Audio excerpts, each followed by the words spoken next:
Good afternoon on a beautiful Wednesday. On a Hello, beautiful hello, Wednesday. hello.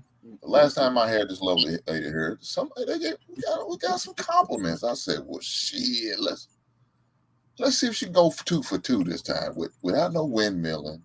Good straight conversation. You know, she's Yes. dolled up again, y'all. I don't know what's going on.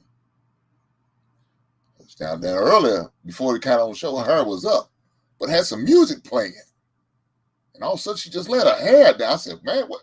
Let me turn this music off." That's sinful music I had playing in the background before the show. Shame on me. For Hello. those who don't know, that's Miss HQ, the best windmill out there in YouTube streets. If you don't know. She told me the secret, y'all. I know the secret now, how to get her not to windmill as much, a lot less. I ain't gonna sit there and say she's gonna be completely done with. We might get a few shots here and there, but yeah, we're gonna try our best to try to avoid that. So we're gonna do better today. Okay. Me and Miss HQ was on the show last night on This Might Be Risky. And I thought it was very entertaining. What did you think about that, Miss HQ? I thought it was enlightening. We had more engagement than the initial show that he had. It was like it got stuck at a certain point in that show.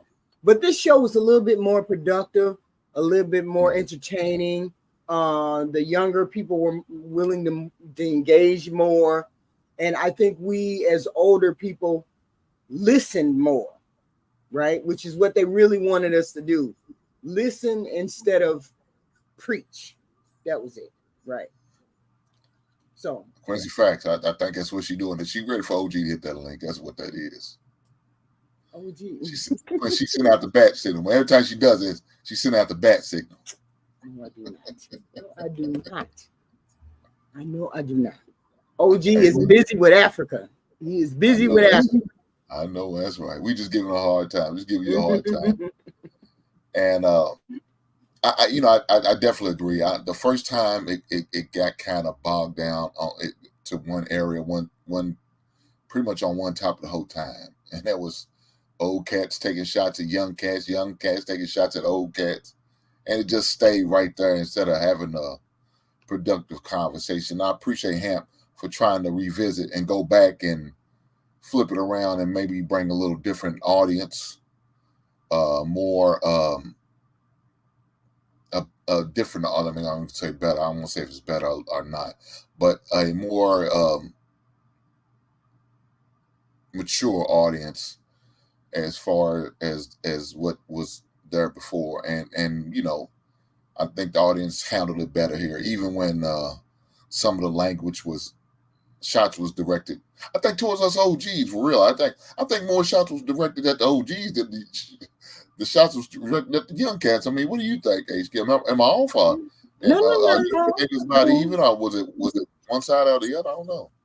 I don't think we took shots. I don't think that was it. I think it was more they were expecting us to take shots. They were expecting us to respond a different way, and we responded a different way. And I hoped it was more to their liking. I mean, I guess it was. You have to remember we had 4 women. We had 4 women on the panel, right? We had 4 women, and 2 and 3 of us were older, right? So it was 4 older people, and the rest were young, right? I think it was 4 older, and the rest were young. And I think we were a little soothing. We were a little bit soothing, and they could talk better. They could talk more. And I guess they may have looked at the other video, the previous video, and they took notes about where maybe they went wrong at. You know what I mean? Because they did go wrong in the previous video too.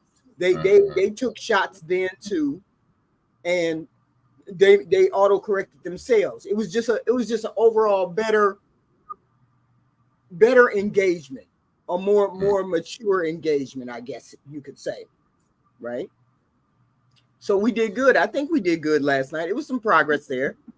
Some progress.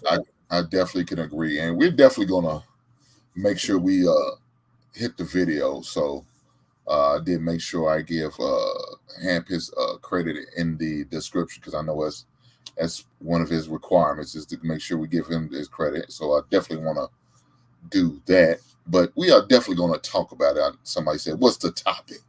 What's the topic?" Well, the topic was about last night. What the hell? But look, it's not going to be the only thing we're going to work our way up to it. Like I said, I got to work my way. I don't want to just jump right into it. You know what I'm saying? I want to work my way up to it because that's some things I wanted to say. But my internet was kind of acting up last night. Had storms come through, power outages, trying to get things going, and it just wasn't happening for me last night. So I didn't get to really want to get started, and then all of a sudden I had to drop. My internet started acting up. I get kicked off and didn't wait to come back. I didn't really want to. So I just try to kind of pick my shots when I need to pick my shots. But I don't really talk a lot on other people's panels like that. I more so listen and pay attention and, I guess take my jabs when I could take my jabs and say what I feel like I need to say at the moments. But Right. I thought it was very productive, way more productive, like you said, than the first time around. And like you said, I do believe some of the individuals that was on the first one did some auto correcting, and shout out to them for doing that. Right. Because that's what you should do. That's part of learning. That's part of growth. That's Right. part of maturing. You learning from your mistakes. You learning from your losses. You learning from your L's you take, and you make the proper adjustments. And hopefully, the adjustments you make is more beneficial than what it was the first time. Because you may feel like it was beneficial, but look back on it. Hindsight 2020. Yeah, that didn't look too good. That I probably should have said that. I probably should have said it this way, right, that way. You know what I'm saying? So we're definitely going to make sure we talk about it. right. But that's other clips I want to go over, man. I've seen. I don't know if you ever seen any of my little clips I do now. I said I'm gonna start doing this because it's gonna give me an opportunity to just put out more and more little videos here and there. And and I call it, they don't give a damn about us. I don't know if you ever seen any of them clips. Sister HQ. Some people take offense to them. Some people agree with them. I get a little bit of everything, right? I guess what I'm considering myself a little bit of controversial type person. I don't try to be, but I guess that's what it is sometimes. So I was seeing some stuff in the midst of looking for little clips I could put in that they don't give a damn about us. I see some other things I definitely wanted to speak on, but it's like, should I just do a show on this one, or should I just shoot a video and just talk about this clip? I said, no, let me look. Next time I get the OG HQ up here, I'm gonna have to ask her.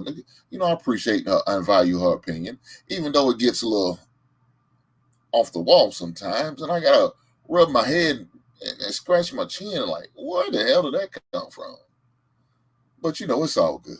It's all good. But we definitely gonna watch a couple of these clips. Matter of fact, ain't no need to delay in the game plan. Let's get to it. All right. And I'm definitely okay. I don't see what Miss HQ has to say about this. Let's go.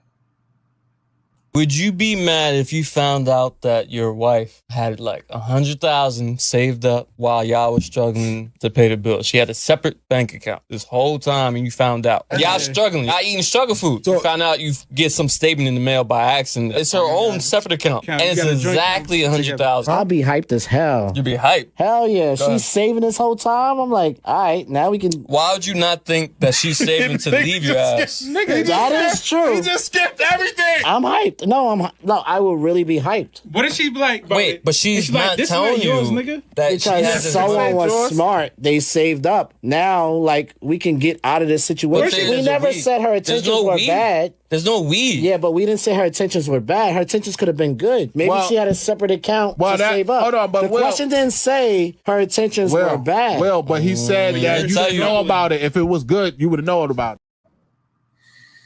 it. Okay. So HQ, I don't know if you ever heard me, but I'm a fan of one pot, right? I'm a fan of that. That's what I preach. That's what I protest. That's what I live. That's what I do. Right. But with that being said, after seeing this clip, what is your thoughts on this? Well, I'm a fan of the 3-pot rule. one pot that sustains the house and the family and everything else, and your personal expense money and my personal expense money. So I believe in the 3-pot rule, right? With that being said, I would fall on the side of, what are you hiding from me? That's one thing you could be hiding from me. You could be hiding other things from me. So therefore, I would be a little perturbed if I ran across this statement. I mean, if you were forthcoming after I found out about it and you explained and you said, well, I did this because of this, this, and this, okay, maybe I could live with that. But I still initially would be pissed off because I'd be one. I mean, it wouldn't be a matter of wondering where you're going to run with the money, simply because it would be your personal money, right? Because if we have the 3-pot rule, it's your personal money. And I would assume that would be your money that you put away. So I would only be upset because you had not told me about it. But it wouldn't be a deal breaker. No. Not at all. So let me ask you this. So you sound like you was aside with the man with the sunglasses on. You okay? Because you thinking, oh, we good. Right. But did we not hear the part where they said we're struggling? We eat struggle food, and we are going people have to be on a budget. Huh? People have to be on a budget in order to save for the future. You have to be on a budget. I can agree, but at the same time, if you are holding $100,000 and we're struggling, right? We're we barely paying the bills on time. Mm-hmm. We are sometimes late on the bills because we're struggling so much, to the point where some things might have got shut off that day. You come home, the lights ain't clicking. Mm-hmm. You come home, that water ain't running.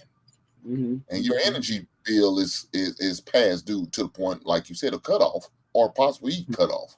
Mm-hmm. And by the end of the week, we go into the check cashing place and bond $200 something so I could pay the water bill or pay the light bill or to get some groceries. But you got this money stashed away, and I don't know the reason why. And then also you try to explain. It's going to be hard for you to explain to Hink. I'm just saying. So is it a deal breaker? Yes. And this is the reason why it's going to be, because now we're going through a hard period, a hard time, and you're not willing to make certain sacrifices because you're keeping this secret from me. Now, if I'm the type that's bad with money, or I'm a gambler, I got an addiction, I got problems, I could probably give you a pass and understand, and that won't be a deal breaker. Right. But me, that's not my vice. That's not me. And I hope that my wife is not the same way, because she shouldn't have my last name if that's the case, because I should already know her vices. Right. I should already know her darkest secrets, her problems, and her issues. Right. And I should already, hopefully she addressed them prior to, but we have to get that addressed before I bless her with my last name, right? HQ? Right. So that would be a problem for me. So, like I said, I'm not one pot. But go ahead. So, with that being said, it's context to all of that. It could be that I'm keeping the money to surprise you. I'm keeping the money to save for a real rainy day, like saving up for a house. I wanted to surprise you for an anniversary. I wanted to surprise you for that. I mean, there's many reasons. It depends on the reason why you held back on the money. If I believe you, then it's okay. Then I can live with it. I would be initially upset with something like that. But if you explain to me, this is what I need to buy this house, this is your dream. Like, for example, I told you, I was marrying you, and I told you, I said, hey, I really would love that 5-bedroom house with the 4-bath over there on the lake. And you knew you never would be able to afford it unless you did it this way. And you said, HQ, this is why I did it. And proceed to present me with that money as the gift to buy that house. Just way out of the ordinary. How could I be mad at that? We don't know why that person had that $100,000. We don't know. Sacrifices at the beginning of a relationship, it cultivates rewards on the back end sometimes. Isn't that what we tell people? Save, save, save, save, save. So when you want to really buy something that you want, and you want to pay cash for it, and you want to be frugal with your money, this is how you do it. You said 1 pot. I said 3 pots, right? So if we had 3 pots, it would not bother me because it would be on the 3-pot rule, and I wouldn't know anything about that 1 pot, and that would be my choice, right? And you wouldn't know anything about my pot, right? But with the 1-pot rule, see, that's the thing. It's many avenues and many ways you can go about this. Me personally, if I know I didn't save it up and it wasn't my money, I can't be angry that you saved your money or you had the opportunity to save your money, as long as none of the lights, gas, electric, water went off. We living frugally. Living frugal doesn't mean stuff going off. Frugal just means we're eating healthy. The kids don't get to eat at McDonald's all the time. We're not buying Jordans every time they come out. New ones come out. We're not buying new games whenever they come out. You're not going on an all expense NBA weekend holiday. You know, frugal could mean many things for many people. So I'm saying we can't be mad at this person because we don't know the circumstances behind why they had that $100,000. That's all I'm saying. Until I hear the explanation, I can't be angry. What did you say, nigga? Guys, look, I just want to apologize to all 13 folks who are here and the people who's going to be watching it on the replay. I want to apologize right now for what just happened. I said earlier, and I guess you guys call me a liar, because I sit there and said that HQ will not be doing this windmilling. But lo and behold, she did not let me down. She lived up to her title, the Windmill Queen. Not heathen queen, the windmill. You gave me an open-ended question. What am I supposed to say? You're right. And guess what? Now I got to make some adjustments. Like the young cat did last night, Hink's got to make some adjustments. You got to do better, Hink. Well, let me do this real fast. Okay. Marriage, politics, and sport, a.k.a. Brother Payne, came due with the $2. He said 3-part system. HQ, what about the struggle part? What, Brother Payne, I know you heard me ask her. And I said that. I think she kind of missed that part about the struggle. Because let me say this. There's different types of struggle. Yeah, correct. But once I present it to you, baby, we struggling. I looked at the account, and we ain't got nothing in it. After we pay these bills, we don't have nothing. So we need to make some adjustments. So I think this third pot, we may have to eliminate that. We may have to go to 1 pot and kind of make some adjustments. What is your thought on it, baby? I'm gonna present that to her. I'm gonna see her what she got to say. No, I like having the 3 pots. I like for you to have your money and my money. I said, yeah, baby, but the struggle is real, and we are not really able to save like I thought we was. And some of the things that I see you buying and some of the things that I've been buying, I think we can go without. We don't need certain things.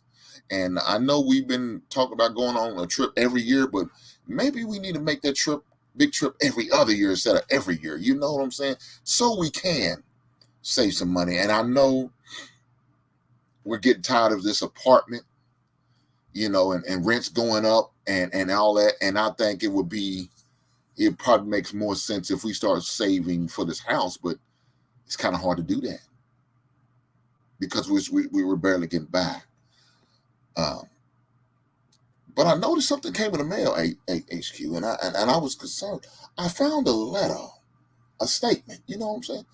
And the statement was a bank that I don't recognize that's on our bill list, on our account list. You know anything about this, HQ? Because the amount I seen in it was quite substantial, and I was really impressed. But I said, this has to be a mint print. This can't be my woman's name on her. And it said $100,000, and she's gaining look like $400 in interest every month. What's going on? What's going on, sweetie? I mean, could you explain that to me? And so I something's got to be said. I'm not saying that it's worth a conversation. Of course, it's worth a conversation. It depends on why you did that. Was it something that was there before we got married? Was it something that was there during our marriage? Why isn't my name on? There was many questions that I would have. But seeing as how I believe the 3-pot rule, the middle pot should be flush. It should always be flush. The middle pot. Okay, your pot and my pot, separate thing, but that middle pot that belongs to the family should be flush. And if it's not flush, then we have a problem, right? Because there's no reason for us to live frugally if there's $100,000 in the pot. I get it. Maybe the $400 was coming to the pot, and the $100,000 was just staying over there. It just was $100,000 staying over there, and all that interest every month. I would bring that $400 interest over to the pot, and we would use the $400 interest. Would that be better? But then you don't think a question going to be asked, where did this $400 come from? I mean, because I know how much you get paid every week or every other week or every month, however you get paid. I know that because it's in our budget. Yeah, like you said, we're trying to save a house. So I already know. So I'm asked questions. Where did this extra $455.28 come from? I'm curious. I mean, you ain't got no part-time job I know about, dude. Are you doing some extracurricular side work? You ain't showing your feet on OnlyFans, are you, HQ? What's happening? I mean, if it was, it's the level of deception. It's also the level of deception, right? Mm-hmm. If you notice the 400 and I lied about the 400, that's a level of deception. If you just had $100,000 in the bank and you just let it keep building up and you just transferred the 400 and you never asked me about the 400, I wouldn't feel the need to tell you about the money if I was saving it up for a specific purpose. See, the man said in the video, why is it that we have to have a nefarious reason for the money? The money don't have to have a nefarious reason. It don't have to be a bad reason. It could be the good reason that I said. I'm saving up for a house, and I knew we couldn't do it any other way, so I'm saving up for a house. Or I'm saving up for our rainy day or trip around the world or any of those things, right? It depends on the level of deception. That's the way. There you go. I would say that. Depends on the level of deception. Look here, guys, I'm going to go ahead and let her windmill this topic out. And when I get to the next topic, I'm not going to let her do this bullshit, guys. I'm not going to allow us to suffer And listen to this. She's okay with that because that's what she do. I'm not okay with it. And I'm going to let her finish this windmill out so she get all that bullshit up out of her. And we're going to go from there. But let me read my brother OG Do Dirty super chat. OG Do Dirty with the super chat. He with the $2. He said, my two, and do salute. Brother Hank, I appreciate you, big brother. Look here, I want to thank you, brother OG Do Dirty and brother Payne, for the super chat. Y'all didn't have to bless me. Y'all didn't have to. Y'all chose to, and I appreciate the blessings. Shout out to you. Let's go back to the super chat. My man, all Payne came through enough. Excuse me. He said, HQ, Lucy's moving the football on Charlotte Brown. Damn you, Lucy, for doing that bullshit. They don't call her queen for nothing. Shout out to brother Payne with a good statement, old school statement. All us old ears can remember Lucy removing the football from Charlotte Brown and allow that man to suffer a concussion when he hits his head. Damn you, Lucy. Look, again, when I say one pop, people kind of have a misunderstanding, a misnomer about when I say one pop. It's not like we got one account, one bank account. No, we use multiple banks. Now, when I say one pot, that means me and my fiance we'll collaborating, bringing our money together as one, just like we're coming together as one, and we're gonna be one. And gonna all be up under one umbrella, one name. And so that's what I say when I say one pop. So we come together, all our monies. There's no her money, our money, it's our money. We bringing it all in one. Now, if she so happens to want to get her man a gift, then that's fine. She can do that. But that's why we got credit cards. She could put it on the credit card and pay for it on the credit card, and there it is. And then when the bill comes, we pay the bill. Now, some say, well, you're buying your own gift. I don't give a damn. It's the thought that counts. I didn't expect it. It was a surprise. But it's our money, and we're bringing it together. There's no secret. There's won't be no deception, no hiding it here, no bringing it. We're not doing that. You know, we are in the workshop right now. We had a meeting with the bank that I'm a majority bank with, and that's Fifth Third Foot. And we had a meeting with a financial advisor talking about home loans. And so we have another meeting tomorrow. I'm a type person, I believe in getting 3 quotes and then compare and contrast and go from there. And so that's what we do. And so we know we got each other's credit score. She knows my credit score. I know hers. Now, mine's a little bit better than hers, and she's a little jealous. But that's okay. I still love her. It's only by like 22 points, I think. 22 points better. But I'm the type though. I don't like credit cards. I'm not a fan of it. Now, the lady said, "Oh, y'all need to get a credit card because you don't have a lot of paperwork." I don't have a lot of paperwork because I don't believe in credit cards, and I don't believe in all that. I'm old school, like my grandfather always told me, pay for shit in cash, and that's what I did. I don't like car payments. My cell phone, I bought it straight out cash. I don't like payments. You know, I'm not gonna give you extra $20 a month on my phone bill because I know what you're doing. By the time I'm getting done paying, I'm paying $400 to $500 over what the phone is. I believe that's, but just me as my mentality. So I don't believe in all this secret shit because she knows everything. She has access to every account, passwords, everything. Her name is on her. If something happens to me, she's the beneficiary, and vice versa with her. So there won't be no, no, I don't, no. We all know what's going on. But that's the mindset. I presented it to her. I sold it to her. She bought in. Now we good. And we move accordingly. Right. This right here, I can't go for that. Shout out to Hall of Notes. I'm saying if I found myself in that situation, it wouldn't be a deal breaker unless I figured out why it was done, why that kind of thing is done. Now, see, me and my husband were different. We were different in that he liked cash too. He liked only paying for cash, and I'm the credit queen. I don't touch money. I don't put money in my hand. I don't have money in my purse. I don't have anything. Right? I have a big billfold about this thick. It's full of credit cards. That's it. I think I got about 50 or 60 credit cards, right? And my credit and you know, my credit is A1. I can walk in any bank I want to and you know, ask them for 50 grand. I'm good, right?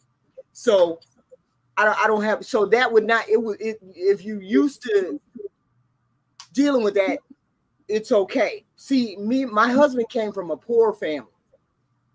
I came from a middle to rich family, right? So I had to adjust down to what he could make, right? What he could make, what he could bring in. And since he knew I came from a family that, you know, had money, he understood when he saw thousands of dollars in the bank. He understood when he saw me, I had credit cards. He understood that. So it wasn't money is not it wouldn't be a surprise for me. So I wouldn't be upset if I found that he had a bank account that was 100 grand. It wouldn't bother me, right? So I just come from a different mentality. So but I understand the frugal part, because there was plenty of times that we had to live frugally, and I would go to my mom and say, "Hey, mom, I need some money to help me, you know, with the family," and she'd be like, "Go ask your husband," just like that. Go ask your husband. And so I learned to live within those means.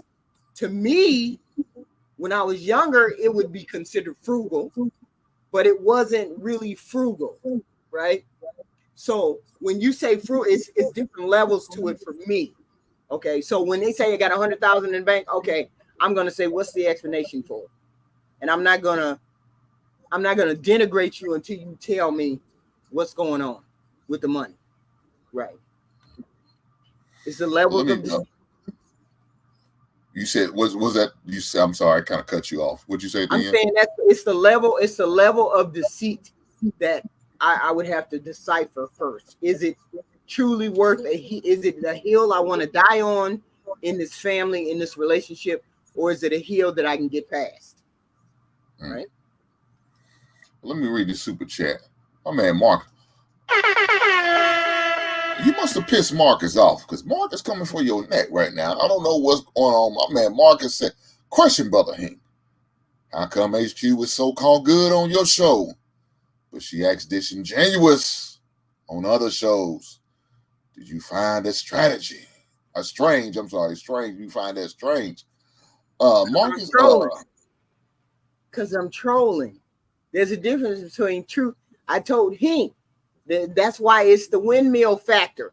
If I go on other shows and you don't ask me a direct question, I'm gonna say whatever pops into my head, whether you like it or you don't.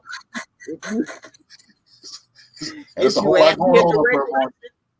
There's a whole lot going on between them ears. If you ask me a direct question, I'll answer the direct question. But if you don't ask me a direct question, then I'm just gonna say whatever, because what difference does it make? You know, you're not listening to the old lady anyway, so it is what it is. I'm just being honest. That's what you asked me. So I know that's right. Oh man, shout out to Brother Marcus. Brother, you'd have to bless me, but you chose to, so I appreciate you. Thank you, sir. Let me read this next super chat. Big Ant 11.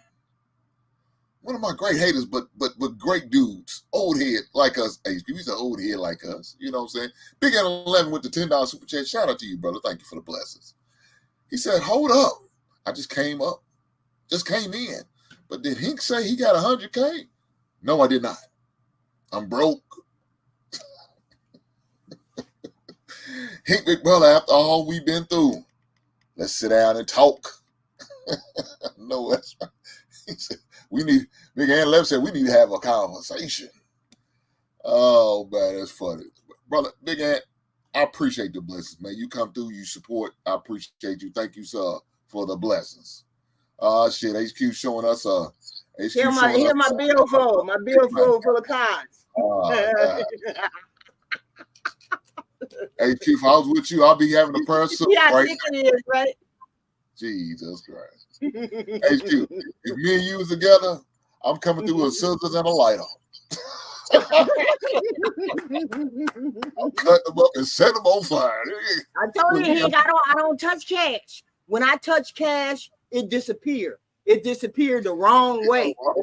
I swear it disappeared the wrong way. I think the last time I touched cash was maybe 5 years ago. I went to the ATM and I went down the block, 2 blocks. And when I got there, I could not find the money I pulled out of the ATM. I don't touch money. I don't touch money. She said it disappeared. It disappeared. I don't touch money. A long time ago, when I was in my early 20s, I worked in a casino in a vault, and that's all we did. I count money all day, twice on Sunday. I said I'll never touch money again, and decided I never was gonna touch money.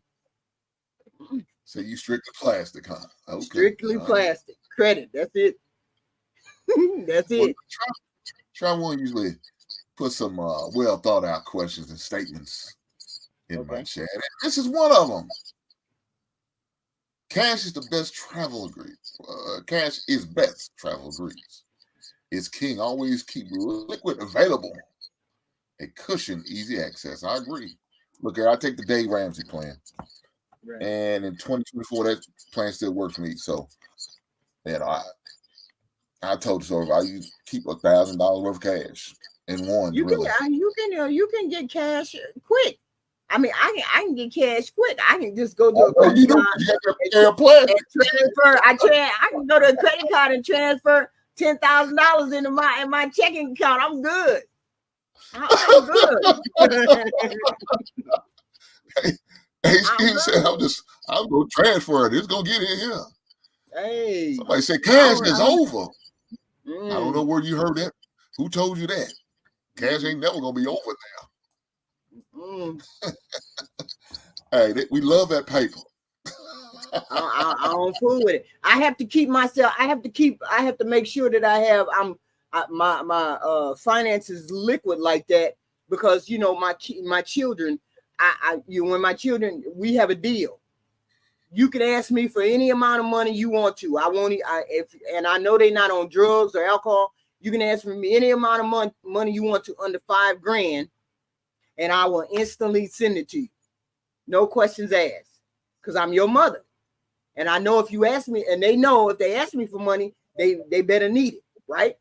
But you only get to borrow it for a year. I don't want it back unless you pay me back, but you got to pay me back within 1 year.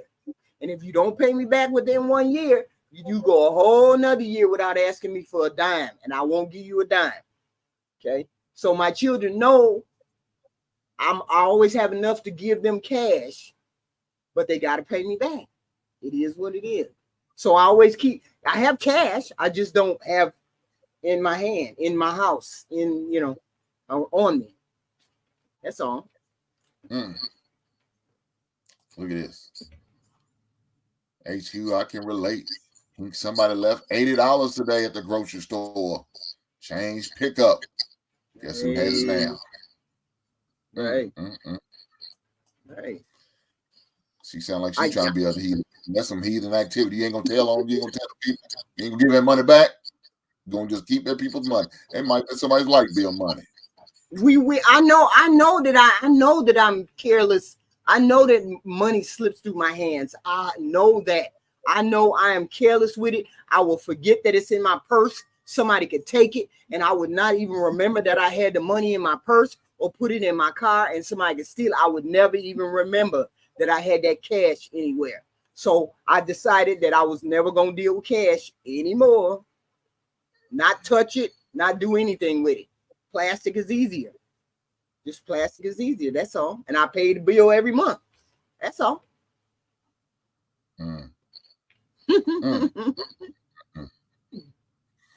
That's crazy. You pissed my man Marcus off. You pissed my brother off with trolling and windmilling nonsense. Do believe that makes you look goofy and pathetic.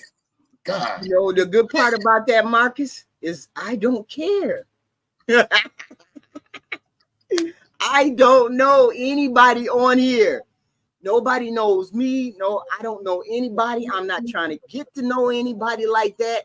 I'm trying to get to know people as they are personalities on the show, as they are on the internet, but I ain't trying to take nobody home and have dinner with nobody or anything else. So what people think is immaterial. I know where I am at 50 odd years old. I know where I am. I know who I am. If I don't know who I am and I don't know how and I don't know how I react and I don't know how the world works for me and what I do, then I'm a lost person. Right? So I understand exactly who Heathen Queen is. Exactly. Exactly. Well, Marcus, I want to say thank you for the $5 super chat. I appreciate the blessings. Right on. Look. Yeah, I knew. Me and Marcus been going back and forth in chats for the longest. He seems to think I'm supposed to be accountable for the young ladies on the space. And I feel like I shouldn't be accountable for the young ladies in the space simply because they don't want to hear what someone has to say when you preach to them. I show them by example. What I show by example is different from what I am. Okay. My show is all nonsense, pure nonsense, and let it be nonsense. But there's a message in it's message in those videos somewhere, right? But my life is a testimony to what I have done correctly. I did everything a woman is supposed to do correctly. I got married at 22. I had 5 kids. I stayed married. I was submissive to my husband. I did all the things he needed me to do. I was the good wife, sex 3.5 times a week, the whole 9. Okay? So I'm not 3.5 is it what it average out to? So what was a 0.5 of oral sex? Is that what that 0.5 is? Oral sex? So I did all of the things. I did all of the things I was supposed to do as a wife, okay, and as a married person, faithful to my husband, all the whole 9.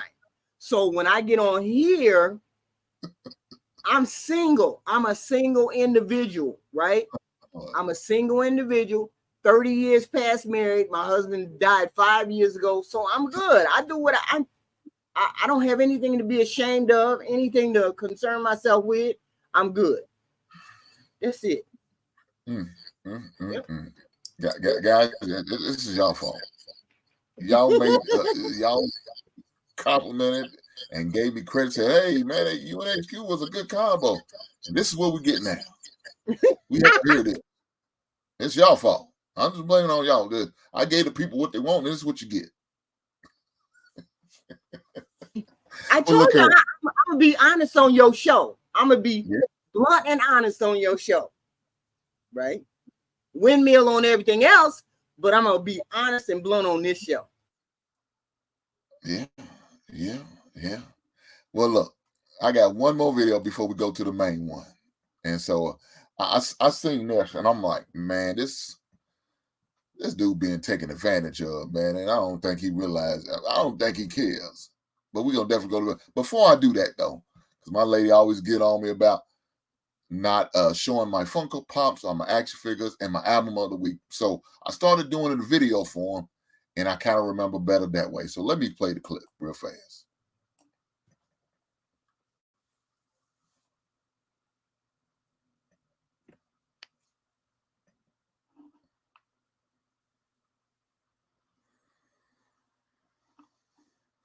So right there, that album is New Kids on the Block. And Funko Pops is Marcus and Mike Lowrey. Marcus Burnett and Mike Lowrey. Now, the reason I use that, because this past weekend, me and the lady went out to the movie dinner in the movies for her birthday. And so I said, went to see Bad Boys 4. So I said, well, I'm going to make that the theme for the week. Make that a Funko Pop of the week. Bad Boys 4 was a good movie, HQ. If you hadn't had an opportunity to see it, definitely check it out. It's well worth seeing it. But the album of the week is New Kids on the Block. And for those who have know, one of my guilty pleasure songs is New Kids on the Block, and that's Please Don't Go Girl. Now, hold on, HQ. I don't think I asked you that question, did I? What? What is your guilty pleasure songs? I didn't ask you that last week, did I? No. Prince. Oh shit! What Prince song? Red Corvette. Adore. Would you be willing to sing any of these songs? No. No. I have a terrible. My voice is very too deep. It's too deep for that. Definitely not. But anything Prince did, I loved anything he did. Prince. Okay. Shout out to Prince. R.I.P. to Prince, man. I used to love Prince. I remember, back in the days, HQ, we well, you're a little bit more mature than me, but you remember the times when they always had the battle between Prince and Michael Jackson. Right. And who was better, who was the best. Let me say this.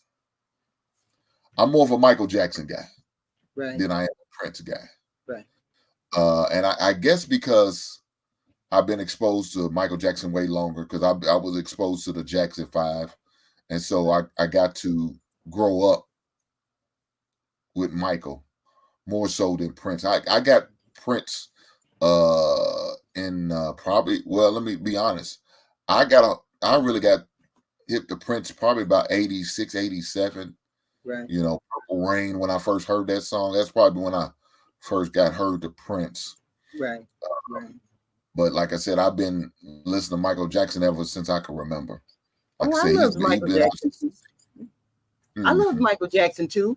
I mean, Michael just had more universally loved songs that were like nice and friendly and happy times.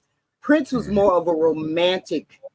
He was more of a romantic or a sexual singer, and I just preferred his singing over Michael's. I loved Michael. I love Michael, but not as much as Prince. Prince just spoke to my soul. That's all. Prince did. That's it. So it is a unfair comparison, because they were just two totally different. I couldn't see, two totally different singers to me, anyway. I don't know. Yeah, I like you said, Mike is more radio friendly in his lyrics and songs compared to Prince, especially if you ever seen some of his videos. His attire is very kid friendly compared to Prince's. Right. So right. But it's all good. But that's just me. One of my favorite Prince moments was when he sung the halftime show at the Super Bowl, and it started raining while he was singing Purple Rain. How ironic that was. So that was one of my favorite moments.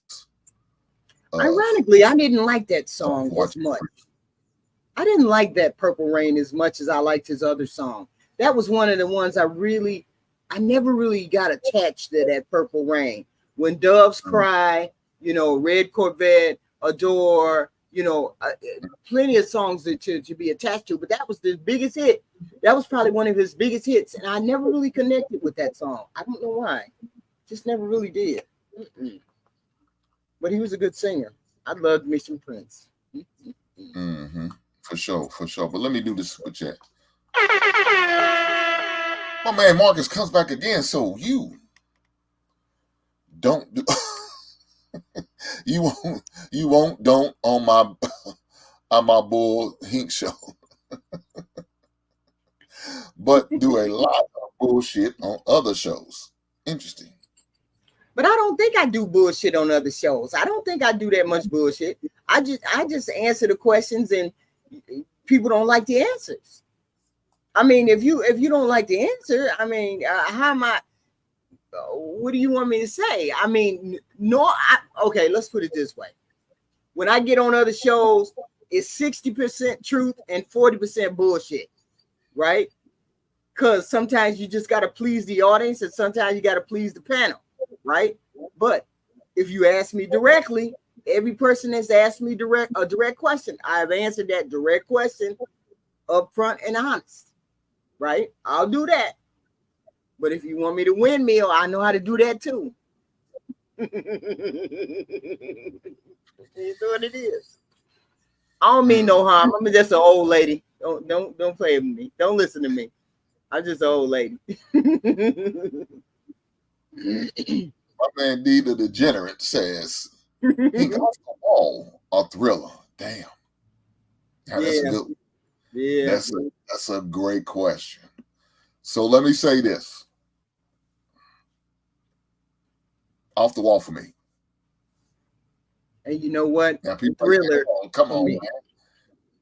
You said what Thriller was you? Thriller. When I saw him and those ghouls come out of the street, we are totally getting off the subject, but sometimes they do that. We get to talk about one subject, just get lost. But please believe we're going to get back to it.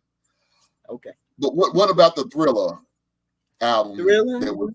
You said the actual song Thriller. When I saw those ghosts and those ghouls, and he turned into that werewolf, and he had them yellow eyes, I was like, I fell in love with Michael Jackson right there, and I was like, yeah, this is that boy. That's him. That's what did it for me. That solidified me liking Michael Jackson's music. Although I've not heard all of his music, and it's amazing. I haven't heard all of his music because I was not that big of a fan, right? But it's some songs that I've heard many times over, and I can recognize the Michael Jackson song, but Thriller was the one that really made me conscious of Michael, of him being a musical genius. That album. So I say Thriller. Yes. See, I like the Off the Wall song, and I like Don't Stop Till You Get Enough. Two of my favorite songs on that Off the Wall album. But Lady in My Life is probably my favorite song, and that's on the Thriller album.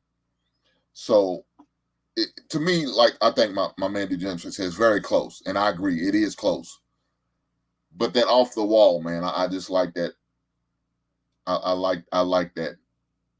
I like that just a little bit better. Just a little bit better. Dirty Diana was my favorite. Dirty Diana. Okay. I love that song, Dirty Diana. Yeah. But that Thriller was the Thriller. That was it. Yeah. Let's get to this video. I ain't gonna let you get it with you off track. See all this women, you get us off and now you got the base dwellers, they off track. We done got lost in the Michael Jackson and Prince debates. Let's get to this video. Like I said, let me set it up. I seen this video and I'm like, damn, this dude's being taken advantage of. I don't think he realized, but he seemed like maybe he's okay with it. Maybe he's okay with it. And who am I to give him hell? But I got to talk about it. So let's go. Why we don't go 50-50 in our relationship? So we don't go 50-50 in our relationship because I work 70 hours a week and I pay all her bills. She a stay-at-home girlfriend because we don't got no kids. We live separately, so I pay the bills at her house and my house, take care of her like the queen she is. And you do stuff, what you do? Just let them know what you do too.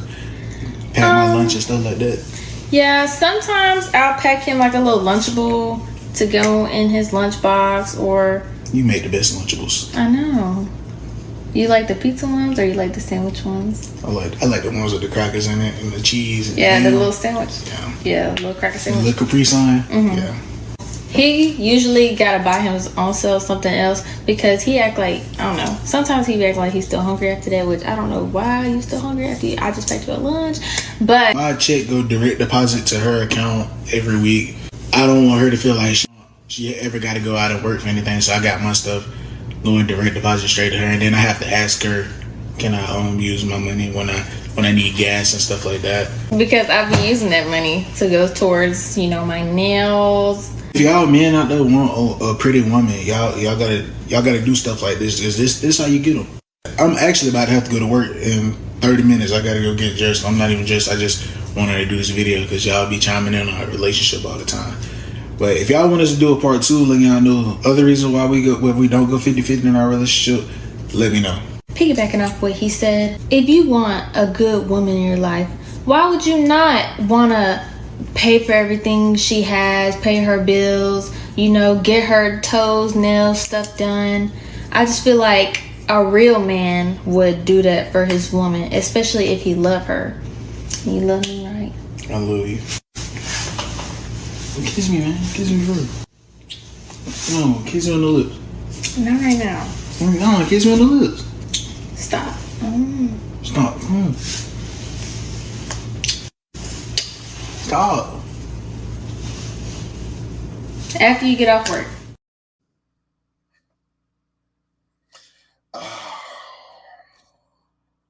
There's so much I could say about this, but I'm ladies first. Okay. Okay. First off, he ain't getting that 3.5 sex a week thing. Lord help me. Lord help me. I know he ain't getting that. All right.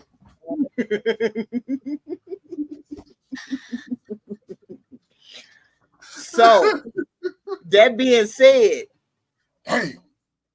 it's not an issue for her to do what she's doing.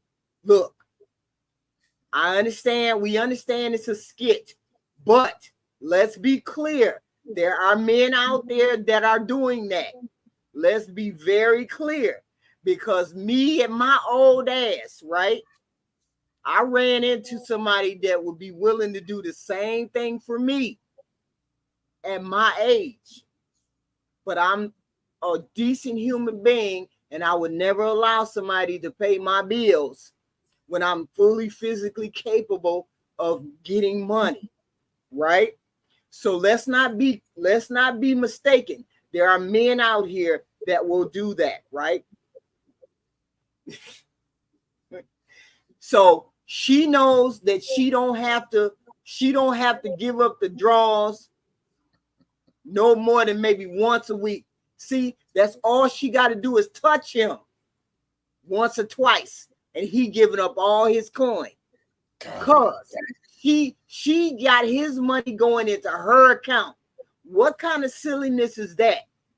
I don't know whether a man would be that slow, but then again, I can't say that because I used to work with a young gentleman who used to work for me, and he used to give up his debit card to his woman. She had the debit card, and she would spend his money, and he would be starving, and he would come to work and be like, he hungry. And then just so I understand how this happens, it does happen. The young lady should be ashamed of herself. You should never be in a position where you're paying her bills and your bills, and she doesn't live with you. That's crazy. That's wild. How you paying bills at her house and your house? How do you know Pookie ain't sneaking out the back door every time you come in the front door? And I bet you Pookie is coming in the front door. I mean, sneaking out the back door and you coming in the front door. And Pookie getting that 3.5 and you ain't getting that 3.5. So, and she's a degenerate. She's on the lower end of the scale of females because most females don't have it like that. That's the ultimate price. He paying wife prices for he paying wife prices for low budget Barbie. He paying wife prices. Those are wife prices, right? You paying all the bills. She doing all of these things, and she ain't got to lift a finger. She's like a wife to him, and that's the best he gonna get as long as he sit there and take it. That's the best he gonna get. I ain't mad at him. If you touch me 2 or 3 times a week and I didn't expect to get touched at all,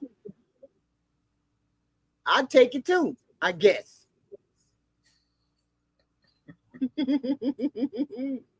That's my take on that. God, Lord help us. Lord help.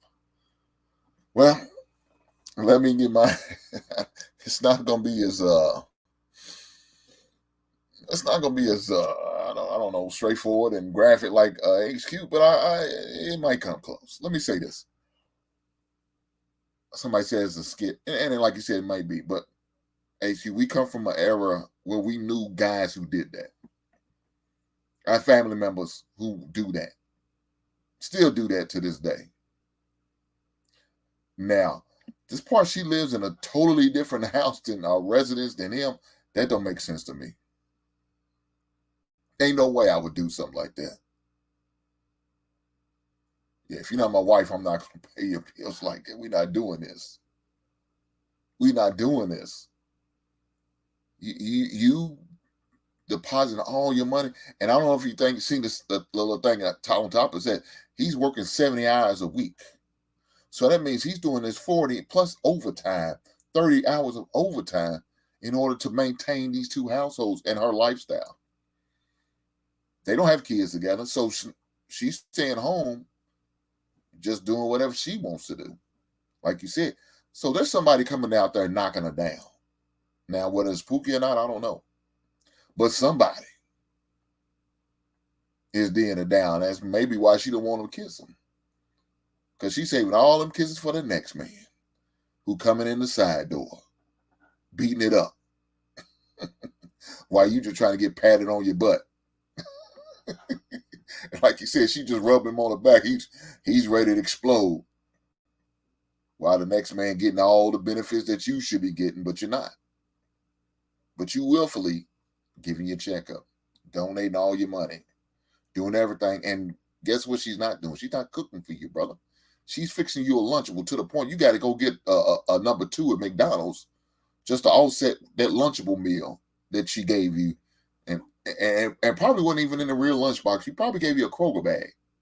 You didn't give her a real lunch. You didn't get the brown bag. She gave you a Kroger bag, a Walmart bag. Said, here's your lunch.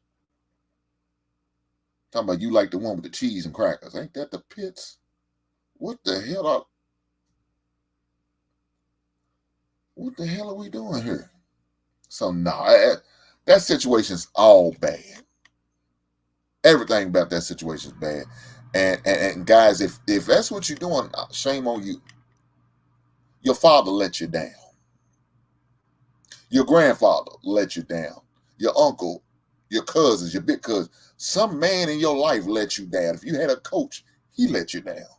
Your pastor, if you have one, he let you down. Because somebody should have had a conversation with you. Dude, you don't need to be doing that. Right. If she's not loving you for you and who you are and what you can bring as far as your mentality as well as your finance, then you got the wrong woman. And then she's not the woman for what you. She's just looking at you as a meal ticket, and right. That's not how it should be.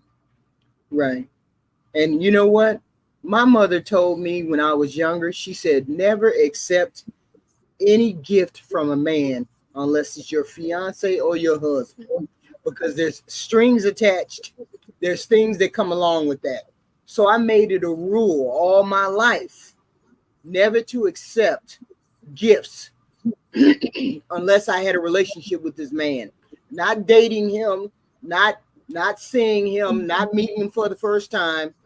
These are not things that you're supposed to accept gifts on. And I don't know whether young ladies these days got that idea where a man is supposed to pay for you, your time, and the effort of having you in his life. That is completely wrong. The women should be ashamed of themselves. You should be ashamed when you sit there and you ask a man to pay for you something for him to buy you something on the initial date, any other dates behind that. Men, I come from a generation where you go on a date, the person who asks for the date pays for the date. And most men will pay for the date. Offer to pay for the date, offer to pay your part. But if he says no, never mind, then take his offer and don't argue about it, right? But that's as far as you take anything from a man if he says, I'll pay for the date. Anything beyond that, then you're selling yourself for money. You're selling your time for money. And that means you have a problem with that woman if she tells you you have to pay for anything beyond the date. There's nothing wrong with paying for a date. Beyond that, then there's a problem with that woman, right? That's the way I look at it. There's a problem with that woman. And I don't understand how these young women these days think they're entitled to get paid just to go on a date with a man. That's ridiculous. Just ridiculous. So shout out to Happy. And she said, what if he had no male role models? Well, I don't know if his father was not in his life, and if that's the case, then shame on his daddy. I would think, as the mother of this young man, she would find some type of male role model, male father, male figure to link him up with to help him out. Because there's some things as a young boy you need to learn to be before you become a man. There's some things that you definitely need to learn. And so certain conversations need to be had. So I look at it like this. If you have a barber, he could be that male role model in your life. It could be a peer. He doesn't have to be older. Look, I know a lot of young cats who are very knowledgeable, who come with a lot of knowledge, surprisingly so, and I'm going to kind of tie that into our next clip we're going to go to from here, that are very knowledgeable, who has had their head on their shoulders and know a lot of things, man. And some of them kind of surprised me how knowledgeable they are, because I didn't think somebody that young would be that knowledgeable. But guess what? It's just wise. But you can learn something from damn near anybody. My son, even at his young age, has taught me things.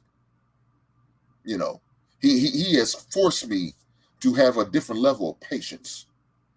Now, with my daughter, it came automatic, because it's a girl. You kind of have a different level of patience. But my son, I had to have a different level of patience with that boy. He was a knucklehead when he was a young man. But that's a different story. I'm not gonna dog him out. I love him, but he was a handful of times, especially on the elementary level. Jesus Christ. But he's taught me something. So you can always learn something from somebody. So if that means he need to go out and seek certain individuals, then that's what you need to do. If that means you need to join certain organizations, then do that. I joined different as a member of the Masons and the Shriners and 100 Black Men. Those are great organizations. I would encourage any young man to join. I would definitely encourage those young men to join those organizations. Guys, if you had the opportunity to join a fraternity while you was in college, even the grad chapter, you can still join it after college, maybe go to grad chapter, and you can find some type of male role model then. Look, even at my age, I could have a role model, or a male role model, or male mentor. At my age, it doesn't matter how old you are or how young you are.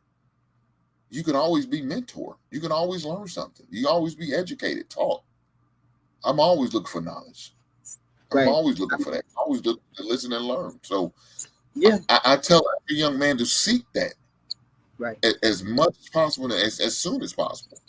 Especially a young man who doesn't have a father at home or a father figure. Seek out these things. Don't let it be an excuse.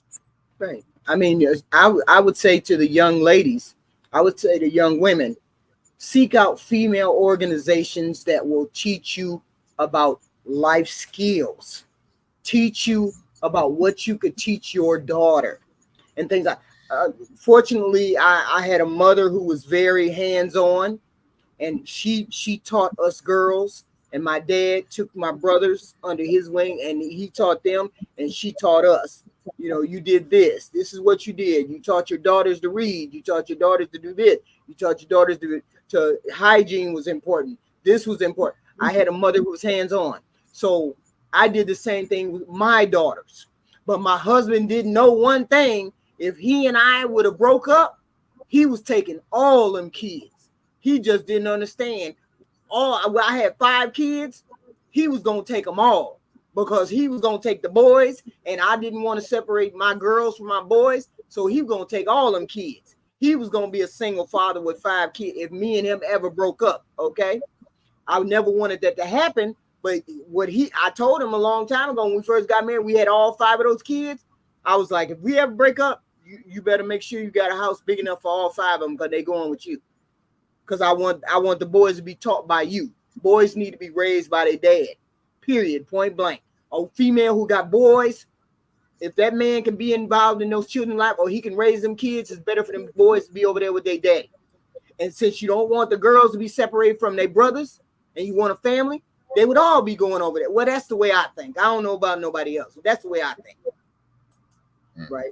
Otherwise, keep your family intact if you're able to do that and seek out help for women. For sure. Let me read this super chat. By my brother Kasim. Shout out to Kasim with the $5 super chat. Brother, you didn't have to, but you chose to, and I appreciate the blessings. Thank you, my brother. He said, would it be realistic to expect a woman to put an end to the good time or experience? I say no. No, Kasim, I don't expect her to turn that ham away. that good eating she's getting off his man's back. Hell no.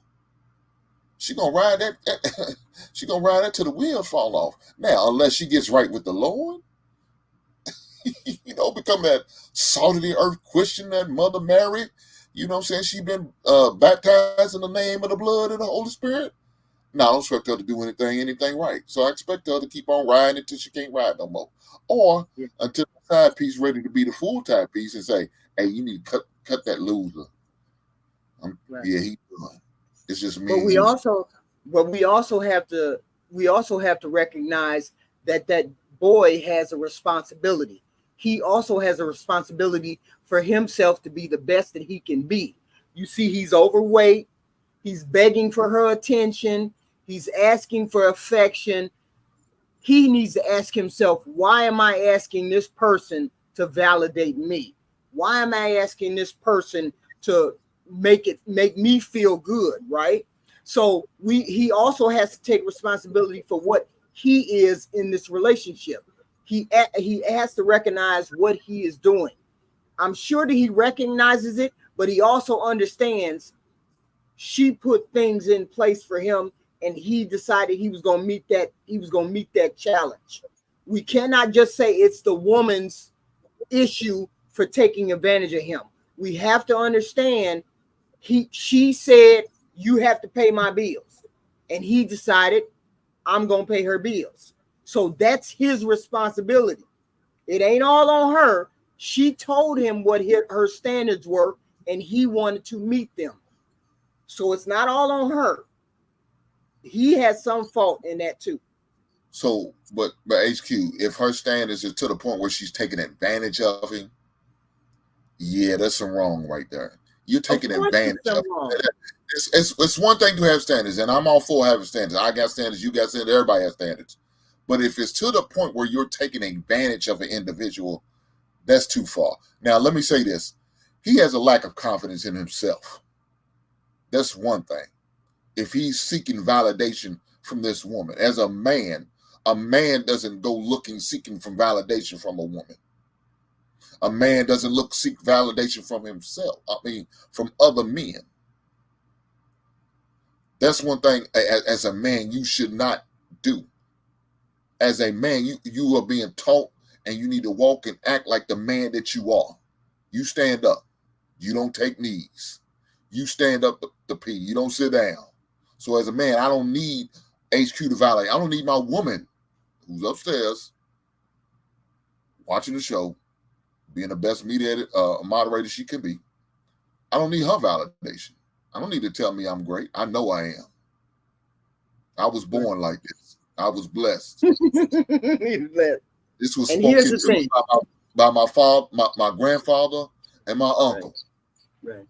And he told me that's how you hold your head up high. You look people in the eye. You don't look down. You don't shuffle. Oh, hell no. We look straight. And I pour that shit into my son. Right. And that saga will continue. So if he has a son, we're going to pour it into him. Now, please believe me. Y'all going to say, well, what about your daughter? My daughter already knows. My daughter already knows. I pour that into her as well. I don't play that bullshit. Right. But at the same time, I don't raise no weak man. And if I'm mentoring you, you're not going to be weak with me. Else you can't be around me. Right. I mean, it stems from the father being there for that son. I mean, really, really being there for that son, taking him along, teaching him how to fish, teaching him how to cut grass, teaching him what it is to hold the door, teaching him what it is to be polite to women, teaching him all of these things that a man is supposed to teach his son, right? A woman is supposed to get these kind of things from her mother. And the problem is we have run into people who don't understand what these things.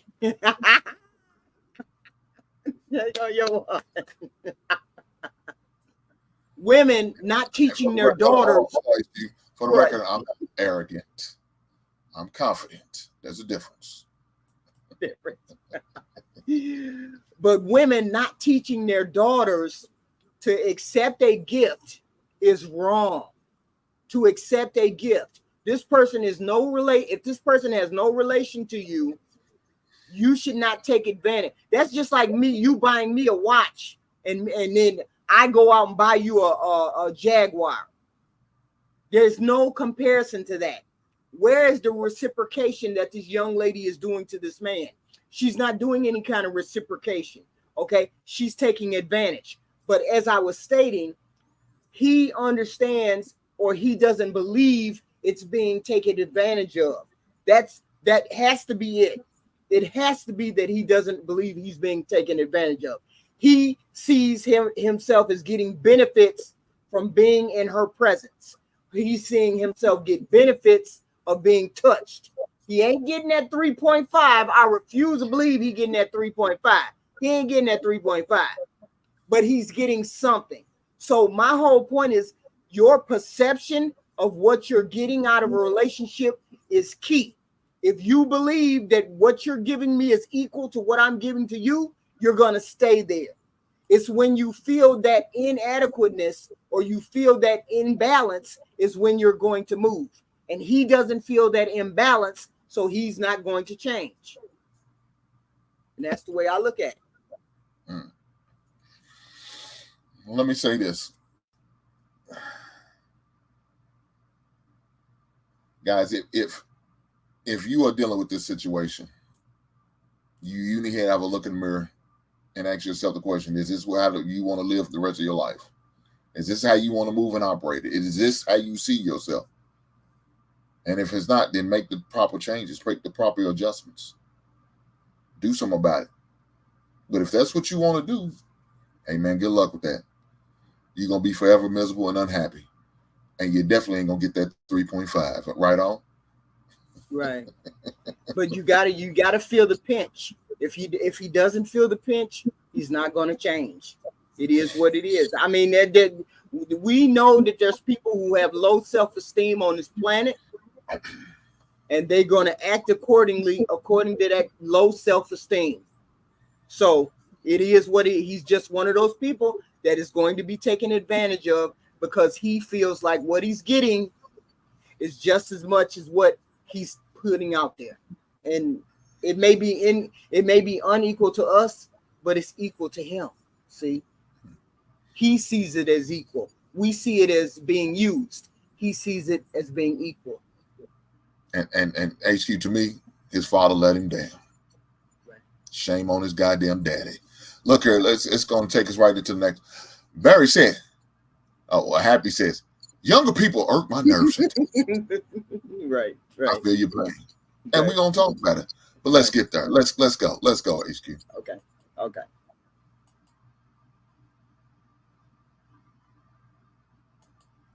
So let me set it up. Last night, HQ and I, like I said, we was on This Might Be Risky. I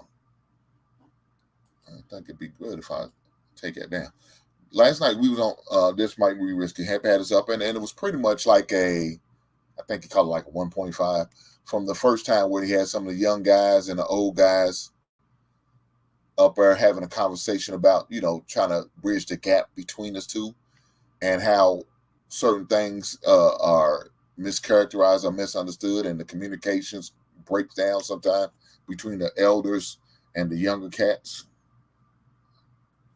I'm a guy who's always believed younger men should be taught by elder men, and younger women should be taught by elder That's my motto, and that's what I live by. That's how I move. That's how I was taught, and that's how I pass it on to my son. And I hopefully and prayerfully pass on to him, on his son or daughter, and with my granddaughter, same thing goes for her. You know what I'm saying? Allowing and listening and paying attention to an elder. Now, are they always going to be right when they speak? No, they're not. But at least give them the respect enough to listen to them, and then do your research. You know what I'm saying? I tell people all the time, if you don't believe what I say, I understand, and that's cool. I ain't got no problem with you questioning what I say, but do the research. But please believe you me. Once you find out I was telling your black ass or your white ass or whatever your ass is the truth, I want you to come back and say, hey, man, you was right. I got to give you your props. You was right. And I'm saying thank you. And we're going to be good. We're going to be good. We're going to be good. But it was a great show. Me and HQ, we kind of talked about it in the pre-show, but I thought it was a great show. I thought a lot of good stuff was being said. A lot of good information was being shared by everybody. You know what I'm saying? Everybody had a lot of great points, but I just wanted to go into more detail on it today. And since HQ was up here with me, I wanted to, have her over and kind of talk about it and see what her thoughts was about. So we're going to let it play for a little bit. Let's go. Same topic. The results last week were frankly unbecoming. That was probably the first time on a panel I got slightly disheartened. Usually we have conversations, right? And they go every which way. I don't really have an intention for them per se in terms of how exactly I wanted to go. They often just go how they go. Generally speaking. Can you hear it okay? Can you hear it okay, HQ? I just want to make sure you can hear it. I can hear it. I can hear it. Okay. Good. Okay. And hopefully the audience can hear it well. I think the panels are ran decently well. Things go awry quite often, but specifically last week, I curated it on purpose for a specific result, and it didn't meet that result. So I had to take the onus on that. But I said it's only right that we try again. You know what I mean? So we are here. Bridging the gap, man. Sway was looking at some old episodes when we had the generation of conversations. He hit me and said, hey, why don't we do an entire series on, bridging the gap, some of the divides between the generations, the where, what, and why. I said, okay, that's a good idea. Oftentimes this is probably the main thing we talk about on the majority of the panel, just relationships. And HQ, anytime you want me to stop or pause it, just let me know and I'll pause it. Okay. Amongst men and women, oftentimes when we're giving or getting advice, I think we do a lot of talking at each other.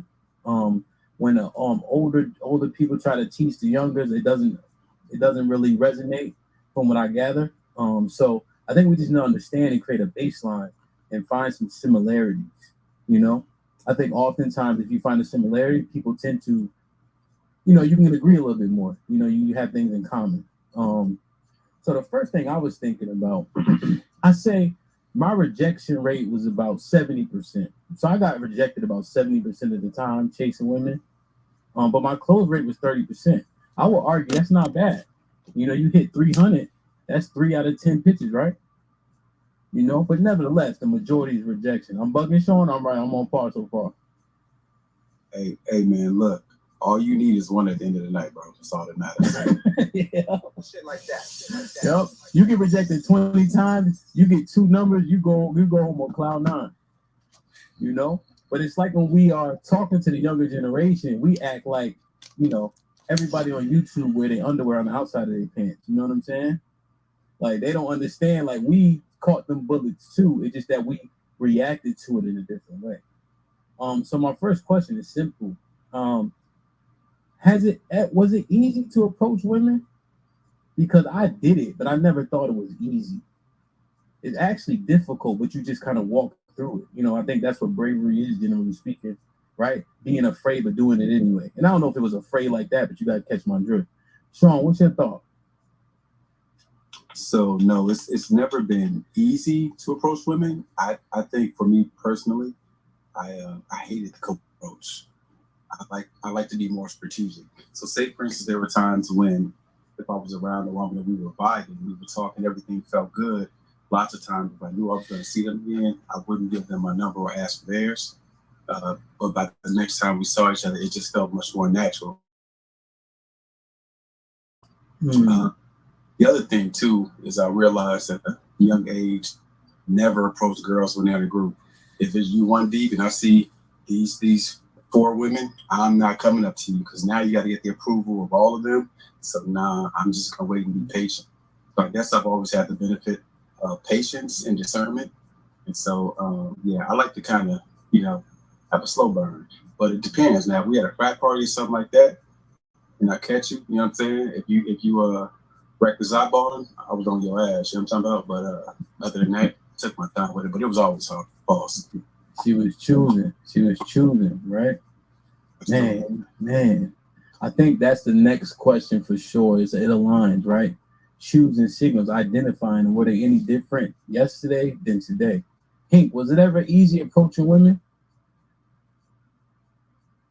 No, it wasn't easy. But it got fun after a while when you make games out of it. You understand what I'm saying? When you in the mall, McDonald's, out to the theater, who's gonna get the most numbers? So when you make a game out of it, it became a little easy because you became numb. Your calluses was already built up, being rejected so much, so it didn't matter no damn more. You had to put that practice in, and so Sean said he don't like the approach group. I mean, I don't really like doing that either. But I do it just to test my mettle, to see what they're going to say. I'm not looking to really try to prove them because I'm, more likely I'm going to get a no.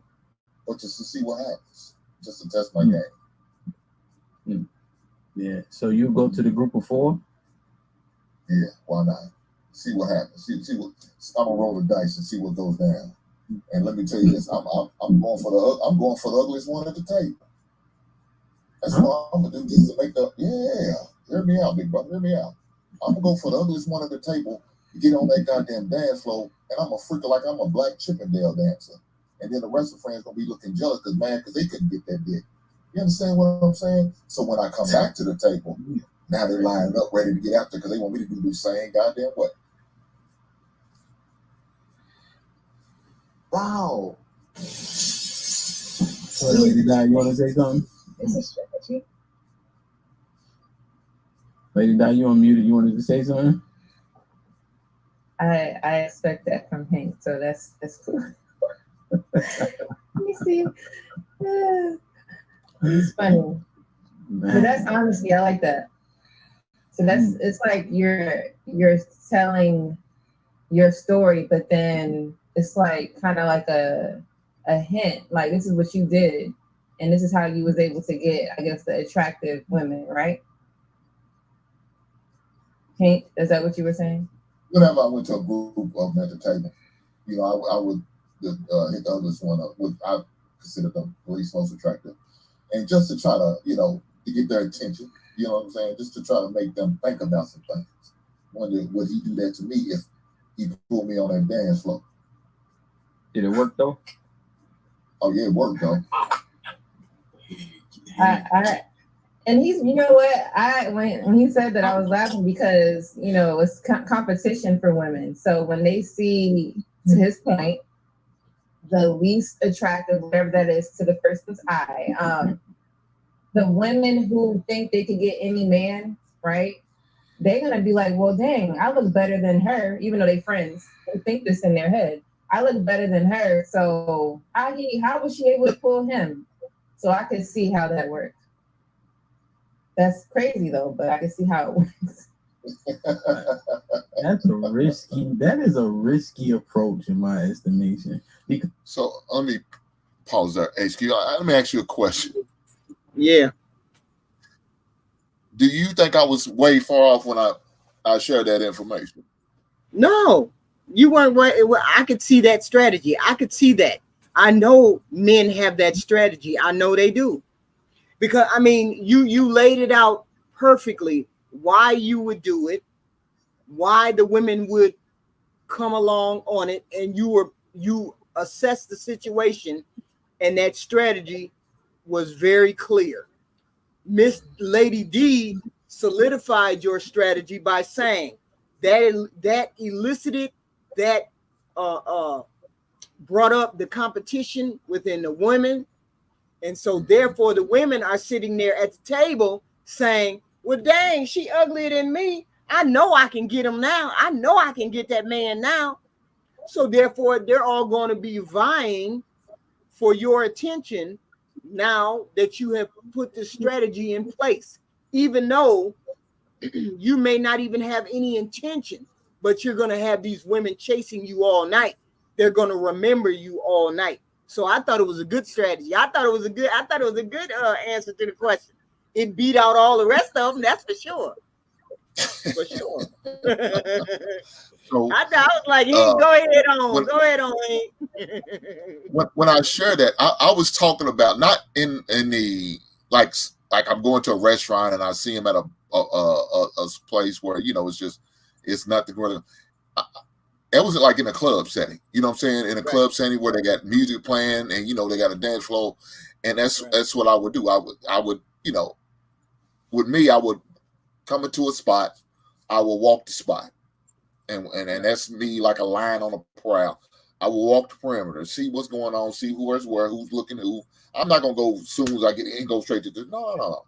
I'm gonna do a circle around, act like I'm going to the bathroom, and then circle back, sit back there by the bathroom, and look from the back of the room, say, and strategize. What do I want? What table do I want to hit first? What girl do I see that I want to make a move on first? I really like her, but she got a group of friends with her. You notice that none of them had a strategy. None of them had a strategy to share, right? None of them had a strategy in it. I mean, Sean, he spoke about what he did, but that's a straightforward strategy. That has no, that you can be successful or not. His strategy is to have quantity. Your strategy was to have quality. You see what I'm saying? The difference? His strategy was to get as many women as he could. Your strategy was to get a specific woman. See, two totally different strategies. You have to know that you have to know your strategy, right? So when you said that, I was like, oh, okay. Yeah, he was looking for a specific person. He was looking for a specific thing that he wanted to get across. He wanted to what is it called? I forgot the word. That he wanted to achieve. You had a specific goal you wanted to achieve when you go into a club, and you specifically go to the ugliest girl, and then that elicits other things from, you know, from the. Well, I didn't really hear Cheeky. Cheeky's was pretty straightforward. Cheeky didn't have a strategy. Cheeky just was being a nice guy. He was just being naturally himself, right? So to me, Cheeky was kind of cheating because he was using his camera as a prop in order to get the conversation going, right? But he said he didn't use his camera. He just said within his line of, you know, doing his thing. That was what his strategy was. He said he didn't do anything. Remember he said that? I thought he said he did, and then somebody asked him about, well, what about when you don't have your camera with you? How do you approach them? He still got the same result. But the beautiful thing, we got the video here. We gonna play it. We gonna play it. Ain't no need to delay it. Let's get to it. Let's see what everybody has to say. Because I think he asked all the guys first. So let's go. Let's see what they got to say, and we'll go from there. So Callie Bev said, Cheeky was the best. I ain't got a problem with that. So be it. But oftentimes, I don't think I ever did it. But what I see in my head is the other three friends like, oh, he like her. We not checking for him now. That's what I would have thought. Like I wouldn't if he talked to my homegirl, I'm not gonna be like, yeah, let me talk to you now. That's just not how me and my girls roll. So that's what I'm saying. It's kind of risky. It's a strategy, but it's kind of risky. Well, see, y'all take your aspect like I was talking to him more. I just wanted to dance. That's all I was doing. I was trying to get a dance. I wouldn't look at you, get a number, trying to put your phone like the last call for alcohol. Oh. Real bad feedback. You got feedback. Let me see. Hey, Sean, mute real quick. Let me see something. Hank, what were you saying? Hank. No, what I was saying is, can you hear me? Yes. Okay. So what I was saying was, I wasn't trying to push upon like I'm trying to get a number. Nothing. Like I just wanted to dance. Warm up. You know what I'm saying? It's like me coming into the gym. You got to stretch before I get up under that bench and lift that weight. So she was my warm up. She was my stretcher. Yeah, that's all I'm doing. You just freaking her real good. Like again, I personally wouldn't do that. And I think it is Sean's thing that's making that do that. Yeah, Sean, you got feedback for some reason. Let me his volume is just picking up his mic is picking up his volume. Yeah. Have to turn it down or echo cancellation or something. I'll check him when you come back. I have a question. I know. Is it okay if I ask a question to the guys? Just give me a second. Cheeky, is it easy approaching women? Yeah, for me, yeah, I think so. Yeah, it's not a competition. Like it's no big deal. And then since I do videography, a lot of the times girls want to get some type of video because that's their thing. They really, get me. Like anytime they see the camera or certain things, they get more drawn to it, or they want to be in the video or photo, whatever the case. So that can lead to a conversation, or you can just chill. Like if we go out, I just hang at the bar, talk to the bartender, and then if somebody sit next to me, I'll talk to them. But yeah, it's not hard to just. Is that Mac? Are you trying to like approach them in terms of trying to get a phone number, or you just starting conversation? I'm just starting conversation. Trying to get somebody's phone number. Like when I do that, I don't have a low success rate. Like I just have to want to do it through the conversation. Yeah, I can strike a conversation in a friend zone way. I'm talking about if I'm really trying to get access to her. Well, for me, it's easy because it's very similar. Like if I like what you're saying and I think the conversation's good and you don't sound like a dummy, then yeah, I'm gonna get your number. And if it don't work after the fact, then it is what it is. But for the most part, it's not. I don't have low success rate with that. Okay. I noticed you added the prop in. So with you pull the cam, you make a reason to say you do photography, or do you work that into the conversation? No, if you see my Instagram, right, like you'll see what I do. It's part of the portfolio. So what happens is I'm just doing what I do naturally, and then because people want to be a part of it, especially women, they want to see themselves. That is a conversation starter, but I don't bring it like, oh, I'll bring my camera so I can talk to somebody. No, like I don't. Just bringing my camera because this is what I do. The Instagram point is so is there a level of familiarity before you even approach the women? Is that what it is? No, not all the time. Sometimes, yeah, because we'll go to the same spots. Like if you go to Underground Atlanta, some people be there, but if you go to MJQ, some people be there. If you go to another place, some people. So sometimes you run into the same people, but for the most part, it's just people when they see a camera, they want to pose, they want to do certain stuff. So that's what I'm saying, though. I don't know. Y'all correct me if I'm wrong. Is Cheeky answering the same question I'm asking? The same question I asked John and them? No.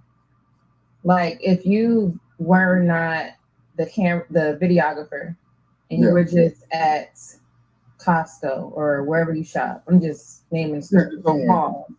And you're off duty, you're not working right now. You ain't trying to get no footage. And you saw someone you like. Okay, I get what you're saying. So yeah, even being at a mall or a gathering, sometimes we'll make a bet. Like, I bet you can't get her or go get her or go approach her. I'll do that, and that's not hard for me to do. It's a girl. Get the number, come back, talk with her, see if something's come from that. If you don't like her from that, then just I'm not interested, or look, I just don't think we vibe or connect, and then move to the next. Yeah, 100%. But I've done it many times, right? But I have to do a level of like prepare, like it may be 3 seconds, right? But I set my mind to it and then walk over there. You know what I'm saying? That's a long walk back, and when you get turned down, for some reason the dance floor get even longer.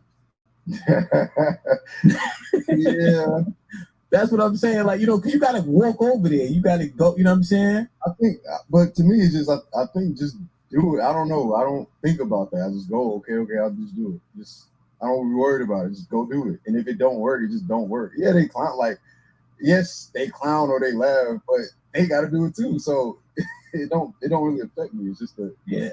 And I wouldn't say it's necessarily, but it's just like, damn. You just got a moment like, damn, like. You know. Maybe I think I'm autistic, so it don't really matter to me. Okay. Oh well. I ain't know if we're supposed to laugh at that or not. He said it. Wait a minute. He said, okay. I mean, if you say no, you say no. Like that don't really bother me though. It's just especially talking with women. They do that to a lot of men, and I don't feel like that's such a big deal. What you think, Black Dawn? I'm getting this right. So he didn't have that. He didn't have a strategy. He just he don't have no strategy. He just talks to. He goes up to him and he talks to him. Whether he's a photographer or videographer, it doesn't matter to him. He doesn't have a hard time. You know, he doesn't have any kind of strategy. So that's what I'm saying. These young people don't have a strategy for that. I didn't hear one strategy that was better than yours. Cheeky don't have a strategy. So Caliban, what the hell is you talking about? He said, no, I don't have no problem. He said, no, I don't have no problem. Ain't no problem walking up to a lady. I just happen to have my camera there. I don't use my camera as no kind of prop. He don't have no strategy. Hell, Caliban, this is some bullshit now, baby girl. Not having a specific strategy, best strategy. Now that's some bullshit. Ain't no damn way. Ain't, man. So we gonna tell our sons going there blind, and you don't have a plan, don't have no strategy, don't have no go on how you bullshit. Just going there fly by the seat of your pants. No, hell no. Hell no. What are we doing here? You got to have dating game. The dating game today, you have to have a strategy for the person that you want. I'm not saying, see, people hear the word strategy and think it's a bad word. Strategy is not a bad word. Like, for example, I tell the women I speak to, if you want, no, this is what my mother told me. My mother told me, if you want a Red Lobster man, stop going to McDonald's. If you want a Red Lobster man, stop going to McDonald's. Okay? So I tell the women these days, you want a Red Lobster man, you need to go to Red Lobster and stop hanging out in McDonald's. Okay? That's a strategy. It may not be the best strategy, but if you want a rich man, you hang out with the rich men. You want a poor man, you're going to get the poor men. That's the best strategy I can give you, because feelings and emotions come once you meet somebody. But in order to get the rich man, you got to be in the room with the rich man. If that's what you want, you got to be in the room. So get into the room.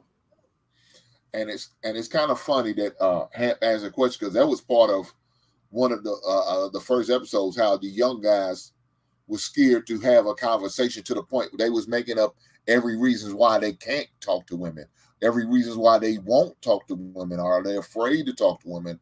Are they leery or nervous about it? You know, some guys will just sit there straight. Well, I'm not approaching. They got to approach me. Dog. I mean, what are we doing? I mean, I don't understand it. I don't get it. Human beings are the same. Human beings have been the same since we were kids. We all fear rejection, but do the rewards outweigh the bad parts about it? You have to think, does the rewards go better? Okay, so put yourself out there. I mean, I would challenge these young people to get off their phone, go into the mall, walk up to a young lady and make her laugh, engage her in conversation, and see where it goes. Maybe you might have success at that.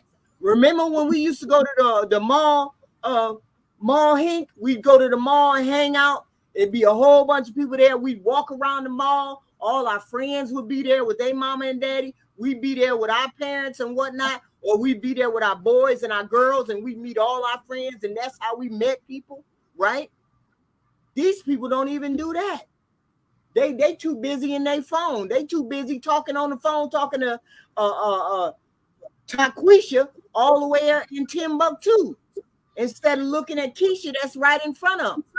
I understand that the market is flooded with some bad product. I get all of that. I get it. But you only know that it's the worst product unless you go over there and talk to that girl.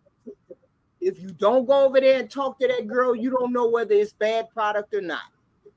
And these people scared to go over there and talk to the product. Okay. Yeah, and it's so true. That is so true. And unfortunately, I think that's why a lot of people get what they get, because you try to go to the easy route.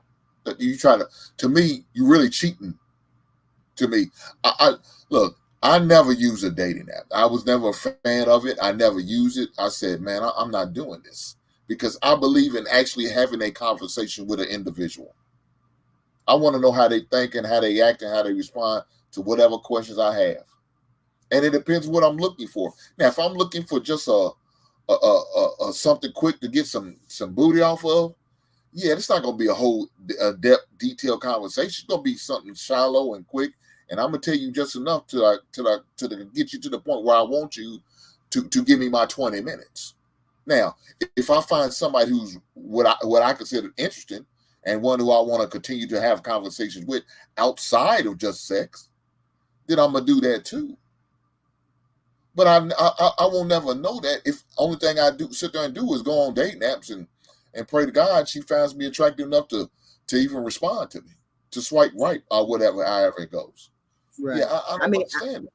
Right. I mean, I happen to be one of the adults, one of the older adults that actually utilized the dating apps, right? I utilized the dating apps because I didn't know the newfangled way of dating, right? I didn't know how to meet people outside, the people that I knew said, oh, why don't you go on the dating apps? Why don't you go on this app and this app and this app and this app, right? So, of course, I went on the apps because I didn't know anything about the dating apps. Didn't know anything about them. They had no clue about them, right?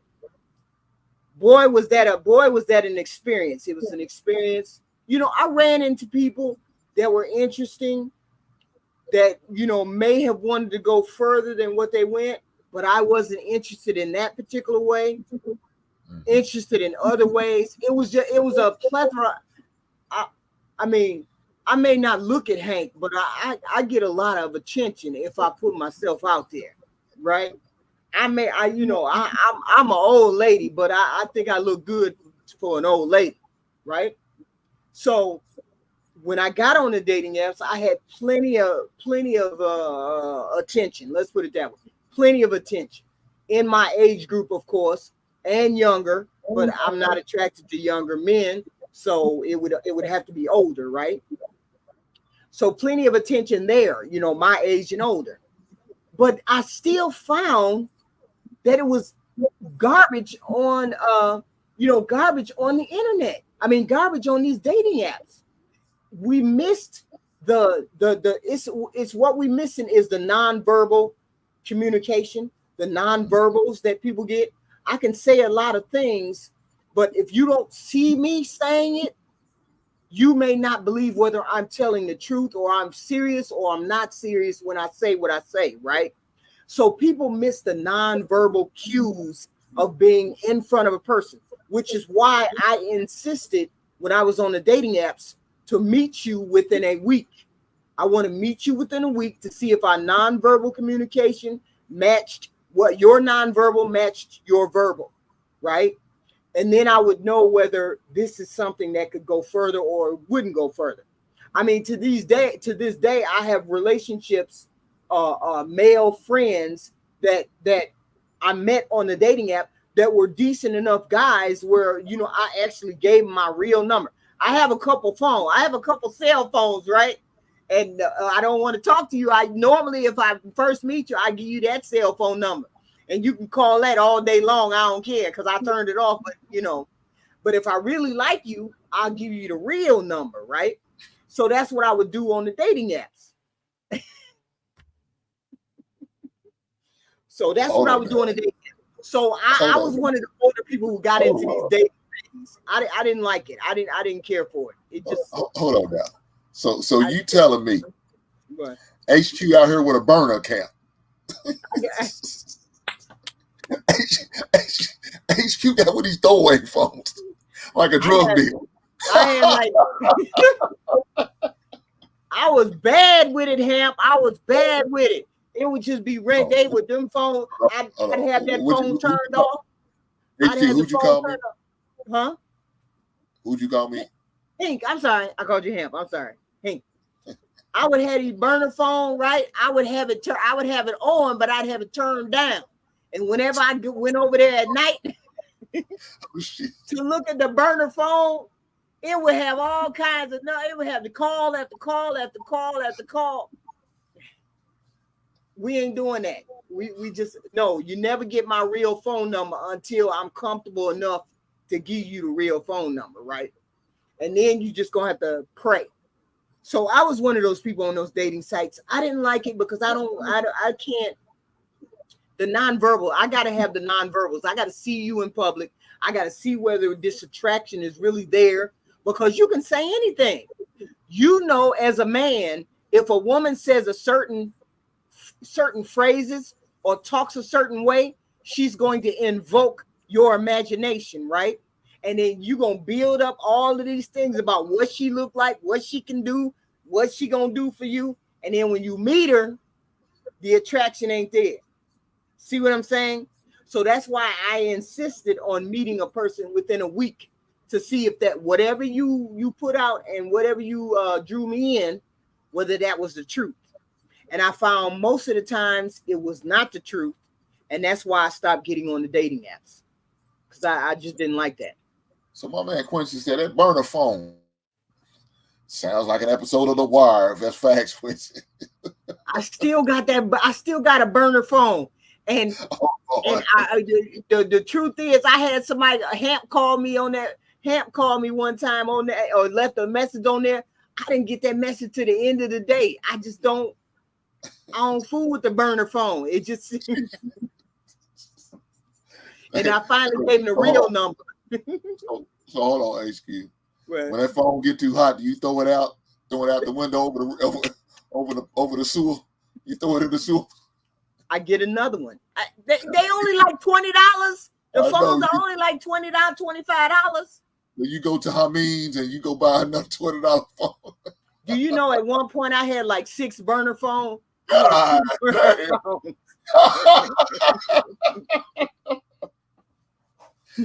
Six burners. Right now I got 3. I got 3 right now, right? But at one point I had like 5 or 6 burner phones. Oh shit.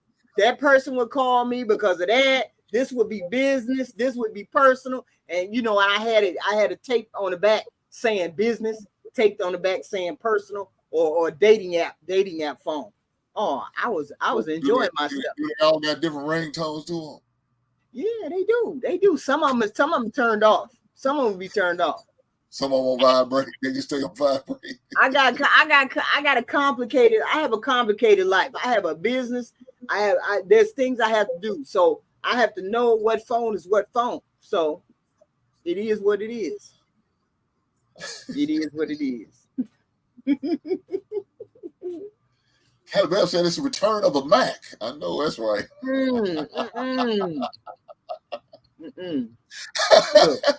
HQ out here with the burner phone.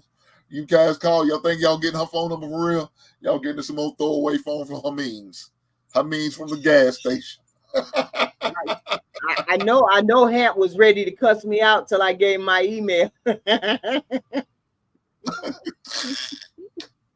look at I'm gonna give HQ credit.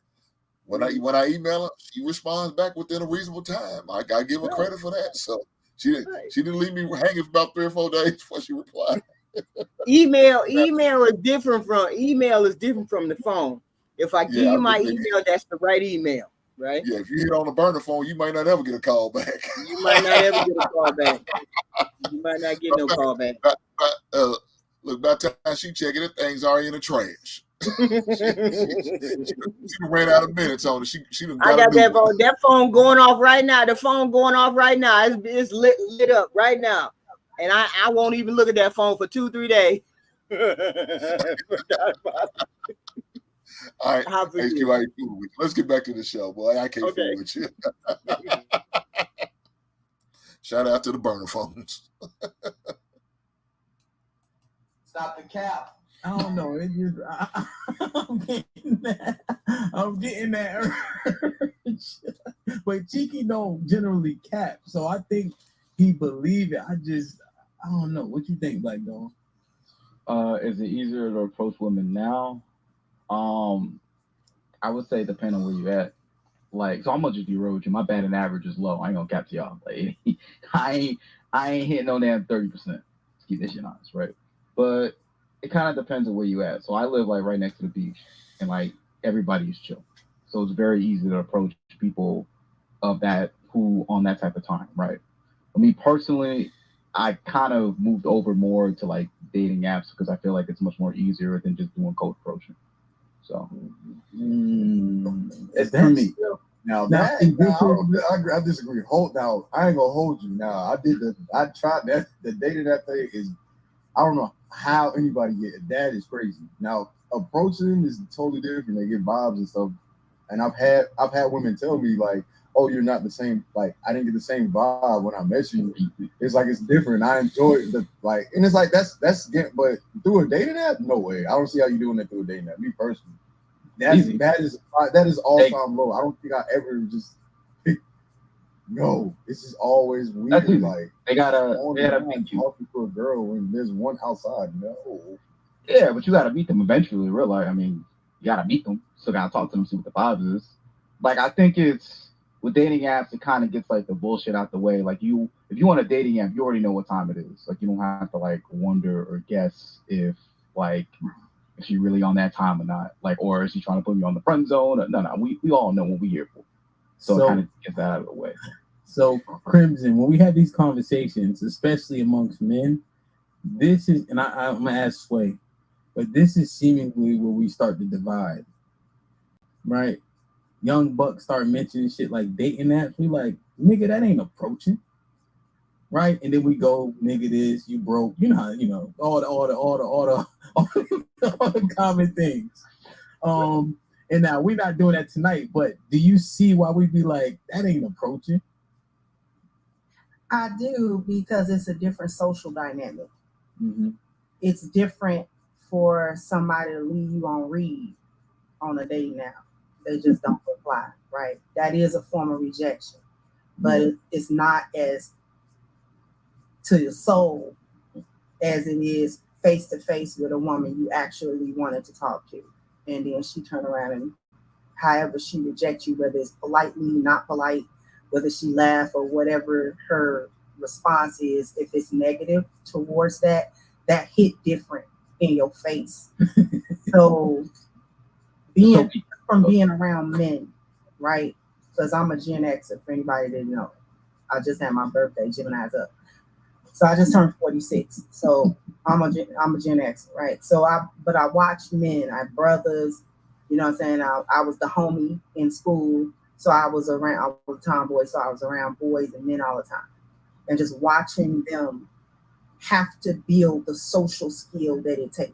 And really the courage to talk to a woman or a girl and know that probably there was a high percentage that she was going to not say yes or whatever, at least initially. And then you got to go back to your boys and they going to clown you. You couldn't get a number, I bet y'all get, you know, that type of thing or whatever. Is different on a dating app. Now we have to accept that that's what it is now, though, on the other hand. So it's a different social dynamic, but we also have to accept what it is. So we can't tell the younger generation of men that they can't use a dating app or that that's lame. I think that I personally think they should do both, a mixture of both. If you want to be on a dating app, be on a dating app, but also don't allow the internet and the social media aspect to deter you from actually doing it in real life, because that's a different social skill. It's soft skills that you don't get online that you have to get in real time. Yeah, and see what she said right there. I can agree. I can accept that.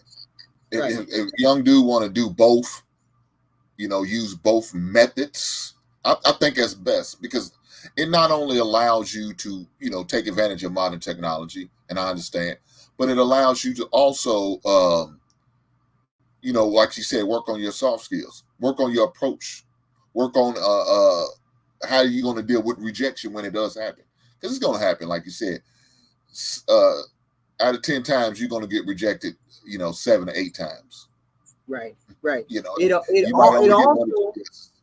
It also allows you to target what you want down to a specific region or person or personality, right?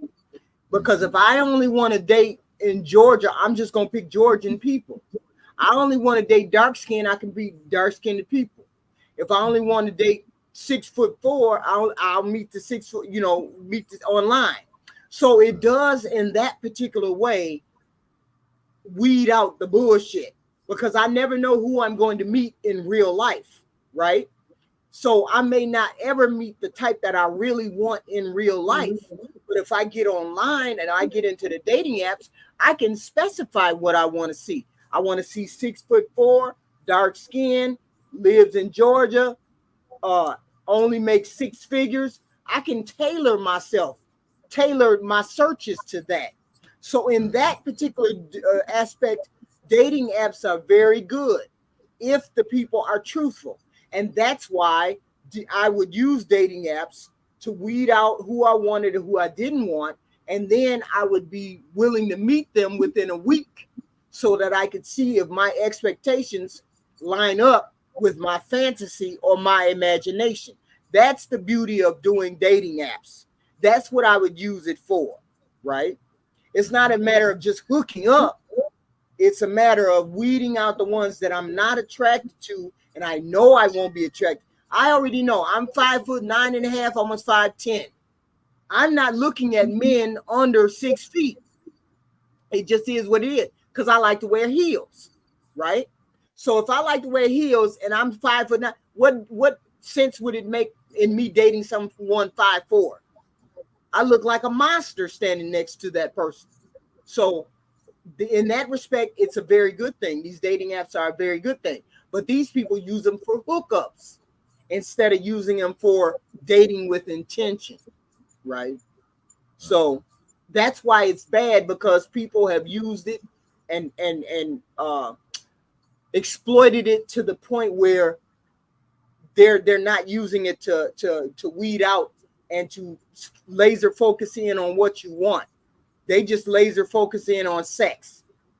And that's the problem. Our younger generation has focused on just getting guilty pleasure of sex immediately instead of dating with an intention of finding your mate. That you've ruined the dating site. I posit that they have ruined the dating sites, or the younger ones, because they say they're trash. Why are they trash? Because you're looking for hookups. You're not looking for a wife. You're not looking for a girlfriend. And so everybody knows if you go on this website, that's all you're going to do is get booty calls. That's what you're going to get. And so it's been ruined in that particular way. So with that being said, it's kind of funny. We kind of talked about it on Lapeef and Sunday, and I actually end up doing a show talking about it and going over some of the requirements for these dating apps, what the expectation is and what they have to offer.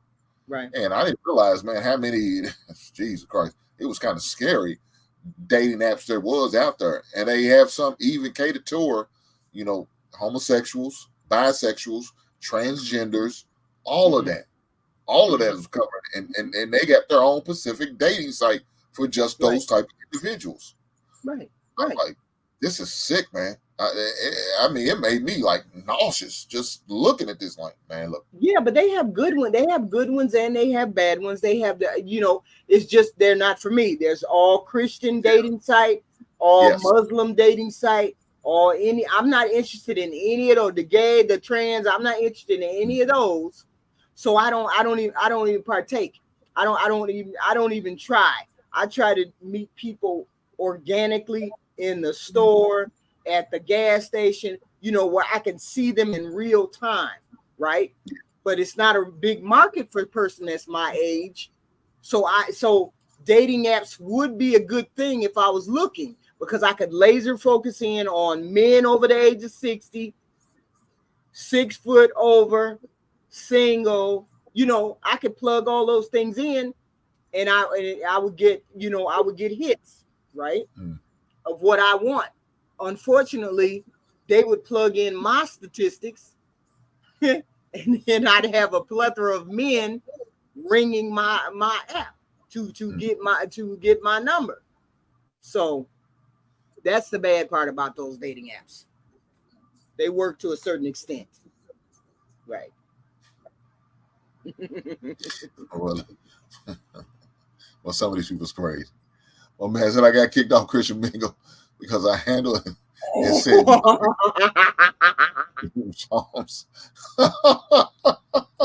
Jesus Christ. Hey, look, HQ, I was. Are you okay with me dropping the link so in case anybody wants to come up here and maybe ask questions? I don't care. Talk?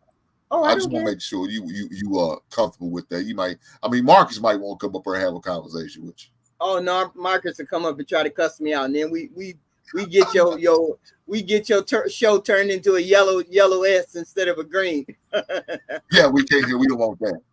Now right. we don't do that over the base. We try to keep it civilized for the most part. Every once in a while when I talk about sports on Monday, it get a little wild and ratchet, but not to the point of hopefully getting somebody flagged or somebody in trouble. But yeah, I'm gonna drop the link for anybody who may want to come up and have the conversation with us, and I'll be interested to hear what their opinion is on this situation, as far as especially around the dating app, and especially talking about how young versus old and that dynamic and how that goes. As far as this situation, using both methods, like you said, I can agree, because to me, I think these young cats are using this day out just to get some ass. Like I said, just to get booty and just to hook up, and not really probably using what is really truthfully originate from and what it was intended for. But as a creator, you got to kind of expect that. It could be possible that's all they're using it for. And so it is what it is. It is what it is. So, to me, if I'm looking for something serious, I'm going to have a face-to-face. I want to actually meet you, because it's something about the hunt. As a man, I like the hunt of going out there, checking a woman out from a distance, watching how she moves, how she interacts, how she carries herself from a distance, of course. Because you don't really know somebody until you actually up on them and having a conversation. But just from a distance, I want to see how you move. You know what I'm saying? How you move and operate. You know what I'm saying? Do you have a certain sex appeal with you, about you, and you're not even exposing yourself like a lot of women do? Showing a lot of cleavage, showing off, being discreet about their bodies. You know what I'm saying? It's something about a woman who could wear a outfit, but is not really showing a line, but just her curves. To me, that's sexy. To me, that's beautiful. You know what I'm saying? Right. To me, that turns me on. So I want to sit back and enjoy her, in her natural elements, in her comfortability, how she interacts with not only other women, but with other men. You know what I'm saying? Right. If she's overly flirtatious, is she putting herself out there like she's desperate or something? I want to see all of that. I'm paying attention. Right. You know what I'm saying? And then that's going to determine whether I'm going to make my move or I'm gonna stand down. I'm gonna let my man have this one. She ain't for me. Right. So that's the only way. That's the only way to really gauge a person and their it's a lot of intangibles. It's a lot of things you have to look at before you make a person a part of your life. And just to have a hookup, they're not concerned about all these little things. These young cats ain't concerned about these little things. They're not concerned about how she moves, whether she's discreet with her body, whether she talks softly, whether she is feminine. They're not concerned about that. They just see a look. Men and women see a look, and then boom, we're doing the hookup thing. And that's cool. I get it if that's all you're doing. But if you're looking or dating with intention, you should be screening better than what you all are screening. And you're not doing that. You're just taking people at their face value. You have to see people in situations. You have to talk to people beyond 5 minutes. Have a script. Have a decent conversation so you will gather all the intel you need to see if this person is worth it to go beyond a dating app. Because there's a lot of people that are interesting, but you don't want to even get past the physical. Man, she's showing her body, so she must be a hoe. That may not necessarily be true. She may be dressed that way because she went somewhere. She went to a costume party. There's many factors that you got to sit down and talk to the person and say, oh, okay, this is why she was dressed that way. This is why she had on that hair. This is why she had on those nails. Oh, okay. Let me rethink that. Right? And this is what the young generation is missing. The minute she walks in the door and she got long nails or something crazy like that, they say, well, she got to be a hoe. That ain't necessarily true. She might have those on for a specific purpose. We don't know until we talk to the person. Go over there to that side of the room and have a conversation. And hopefully she's worth having a conversation. Right. So I'm not going to, like what the example you just gave, I'm not going to assume that she's a hoe. That's not going to be my assumption or anything like that. Just because she has long fingernails, like I said. No, there's a lot of guys in the audience who said that to me when I was on a panel one time. She has fake nails, fake hair, and makeup on. She a hoe. I was like, you cannot say that. You don't know what's going on with her. I'm not going to assume she's a hoe, but what I'm going to assume is she's not my type. That's going to be my assumption because I don't do the fake, the weaves and a lot of over amount of makeup to the point where you're totally different than what I've seen you the 2 nights before or when I met you. I don't do that. That's right. But I'm saying these young guys, these young guys do. These young guys, that's what they run into. They run into girls with nails and hair and all that. Does anybody know why women started wearing hair and weaves? Not for your hair to be red, orange, purple, and green. That's why women started wearing weaves, so they could extend their hair and make it look like their hair, not a wig or a costume. When it looks like a wig and a costume, then I have a problem. Okay, but if your hair is blended together and it looks really well and it looks professionally done and it's an extension, then have at it. Kudos to you. It looks beautiful. Then I don't have a problem with it. It's just that green, orange, red, and pink that we get from that Sukiana that I got a problem with. Right? That's it. Well, and there you have it. But like my set of saying, I won't approach you. Now, I'm not going to sit there and say you a hoe or you this and that. I'm not going to say that because you may not be, but that's just your style. And I don't vibe with that style. That's just not my thing. It's not my thing at all. So to me, my lady said it best. Hink likes natural hair, texture hair that grows from going through scalp, minimal, no makeup, very natural, like I wake up. That's it. That's me. That's just what I like. That's just my thing. To me, a woman like that is probably the most beautiful to me. I see a woman with her natural hair, I compliment her. I like your hair. Your hair looks beautiful. I see a woman with all that shit in.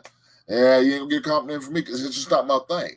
Now I ain't gonna say you're not beautiful because maybe you are, but you're just not my type. I wouldn't approach you. I wouldn't push up on you. I wouldn't try to have a conversation, try to get with you like that. Now I'll talk to you, interact with you. I'm not gonna say, oh no, Lord, no, I'm not. That's no. And I'm not one of them. Yeah, I feel the same way. I'm not one of those women who like to see men with braids and who like to see men with a whole bunch of hair. That's a complete turn off to me. When I see men with, even though it's natural hair and it's locks and it's braid, that does nothing. But if you don't have a clean cut, I won't even look at you. And that's the beauty of it. That's the beauty of it.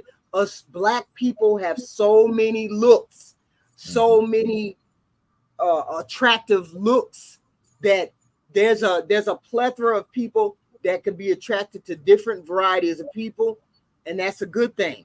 But you have to know what you want to. You have to know what you want to get and have in your life, and that's the thing. Hair bigot.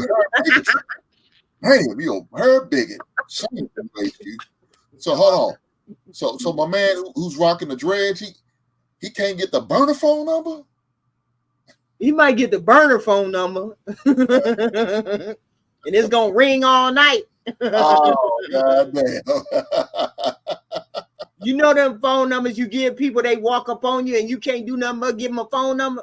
Yeah, I got the phone number. I got the fake phone number memorized too. I got that one memorized too.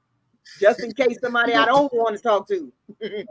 I know, that's right. Look, I've been giving bad numbers. I got called the Pizza Hut number, the Little Caesars, Domino's, the KFCs. I got all them numbers. Right. I said, and the only thing I said to say, I guess I wasn't her type. and keep it moving. Hey, keep it moving. What can you do? That's a form of rejection I have to accept. And you know, as a man, you just gotta reevaluate some stuff. There it is. You know what I'm saying? You gotta reevaluate some stuff. So just go from there. Let me bring my man, brother Will up. Okay. Brother Will, what's going on tonight, brother? You good? What's up, y'all? Hello. Hey. We just up here cutting up. Two old heads just cutting up. That's it. Now it's three old heads. I love it. Well, Will, you know it's your first time in the basement, man. I gotta ask you the question I ask all the newbies. What is your guilty pleasure songs, dog? What is some songs you listen to, but you be embarrassed if your boys knew you was listening to, but whenever you hear that bad boy on the radio, you crank that bitch up. What are them songs? I don't get embarrassed with them. They know I'm a music head, but I mean, I got all kinds of types. Like y'all hit a real good one with Purple Rain and all of that. Yeah, I love the Mary J. Blige. They don't know about that. Yeah, I got it's a song called "I'm Not in Love." They probably look at me cross-eyed if they. Yeah, that's a guilty pleasure song for me. So Will, are you willing to sing a couple bars? Nah, not right now. They don't need that one right now. Oh no, ooh. I'll give them some Boyz II Men one day though. I got you. No, it's all good, man. It's all good. So we was, of course, me and you. I see you was up there a little bit late on in the show talking about the show from Wednesday, and me and HQ are reviewing it and going from her. So what was your thoughts on the show? I mean, I think all of y'all have some good points. We just really got to see how times have changed with the young folks. So, yeah. And I mean, I don't think it's a bad thing because things have changed, so they just adapted to it faster than a lot of us. But yeah, I mean, because off and on, when I've been single in my life, I mean, I've used the dating apps and it worked out pretty good for me. In certain areas, if I wanted, female companionship or something. I mean, if women don't be playing though, I'm gonna tell you that they don't play. 2024, they want you, or they let you know. They in your DM and they will let you know. Right. It's just up to you whether or not you say yes or no. Oh damn. Well, see, I haven't been on any dating apps in about, I want to say, a good 4 years, because my husband died like 5 years ago. I didn't get on a dating app for 1.5 years, I think, and I was only on there for about a year. And once I did that year, I was done dealing with the dating app. So I don't think I've seen dating app in about 3 years. So I don't even know how they respond right now. But if they respond how they did years ago, it's still not my cup of tea. To screen people out, it's my cup of tea. But the personalities that I met, real weird. Well, Facebook and Instagram, you might as well consider them dating apps. Because they do everything all in one. So it's like they use that, more than anything. They use that to just, get at you. You can FaceTime each other. You can do everything. So, now it's pretty much you. I think that's a good thing too. Like you FaceTiming somebody, you can actually get to know them as well. You get to see their mannerisms and everything, and decide whether or not, well, would I want to go out to eat with them, or just walk to a park with them. You probably can get I think it's kind of a good vetting process. It still seems kind of weird, but I think it's a good vetting process. Then everybody can know where you're at too, because they like to do that. They like to keep tabs on you too. Well, yeah, I look at it like you said, the social media stuff. Really, it's a lot easier for these young cats. I mean, look, in our times, we had to work. If you want to get to know the girl, you had to do some work. You had to actually do some research. Saying you got to find out who her friends are and try to, and scheme and connive and talk and sneak and talk to them on trying to information about her. You know what I'm saying? Find out some of her relatives, some of her boy relatives, to see if you can find some information. Hey man, who she been with? Who she dated? She seeing him? Has she been seeing him? You got to ask all that and pray to God. Hope they telling the truth. Well, in 2024, these young ladies and men, they put all their business on social media. They showing video, the picture. They letting you know everything you need to know. And so you getting all you can find out they like, you can find out the booze they love. Yeah. It's actually a cheat code. For real, it's a cheat code. It truly is. Like I remember going on payphones. I like the girl so much. I go on the payphone. The mama was on the phone, or anybody's on the phone, I go to payphone so I can talk to my little boo thing. We had to put in work for real. We had to go walk and meet them. We meet them halfway. All of that. Like you had to do a lot. But I miss that. I miss that work. You remember when you had the payphone at the convenience store? If they had the phone number on there, you say, hit me up. Now that phone ringing, ain't nobody there. Ain't nobody to answer. Then some drunk walk out and answer the phone. Oh, hello. I don't know who that is. Then you find out that ain't your real phone number. That's a damn payphone, aka HQ's burner phones. But yeah, I mean, I remember all that. The pages, say you on the pages, you do what you got to do. I miss my page. So my question is this: why is it so much harder for the young people to get to connect in relationships, and you have all of this technology, you have all of this advantage compared to us? We had to stick within our neighborhood, within our schools. We had to stick within that to find the female that we were interested in, right? Or a male we were interested in. These kids find somebody in California and they meeting and FaceTiming and doing this whole thing, and yet and still the marital rate and the relationship rate is worse. What is going on? That they can't. I don't see it. Oh, I see a lot of young folks out here mingling. Mingling, you see them mingling. I see them mingling. I'm talking about these young folks. They not scared to talk. Where we from anyway? Where me and he come from? They not scared to talk. I see these young folks there. I think it's just a lot of these people on YouTube. To be honest, I think a lot of them could be socially awkward because of stories that I do hear from them, and then you can kind of see on the panels who's kind of like socially awkward for real. You can see it. But majority of, my kids my oldest is 30 and they took all the way backwards, and they're definitely not scared. And hell, 4 of my sons, they can't stop making babies. They can't stop. So, even though they are married, 2 of them are and 2 are engaged as far as some of the boys, but the ones that have all the kids, they going. They are having a ball. They have never been socially awkward. They talk to females. They always did. They did it the traditional way. The only rule I have for them, if you have a girlfriend, you be faithful. If you just want to have friends, have friends. But if you have sex with them, of course, safe sex. That was all I could tell them. I just had to give them, and of course, you tell them what the do's and don'ts and the good and the bad. And then it's up to them once they get a certain age. Hey, I can't do nothing. I can't save you. How can we make our advice more palatable to the younger generation?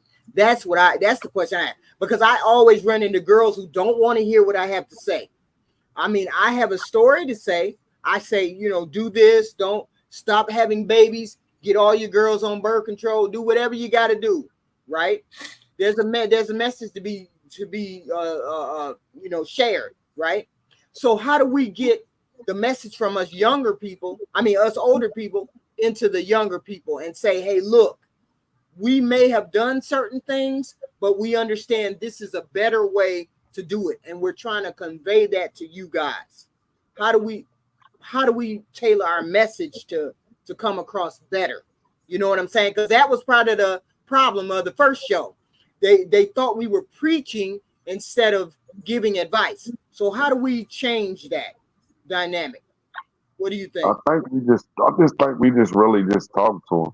Don't talk at them, but make sure that they involved in the conversation.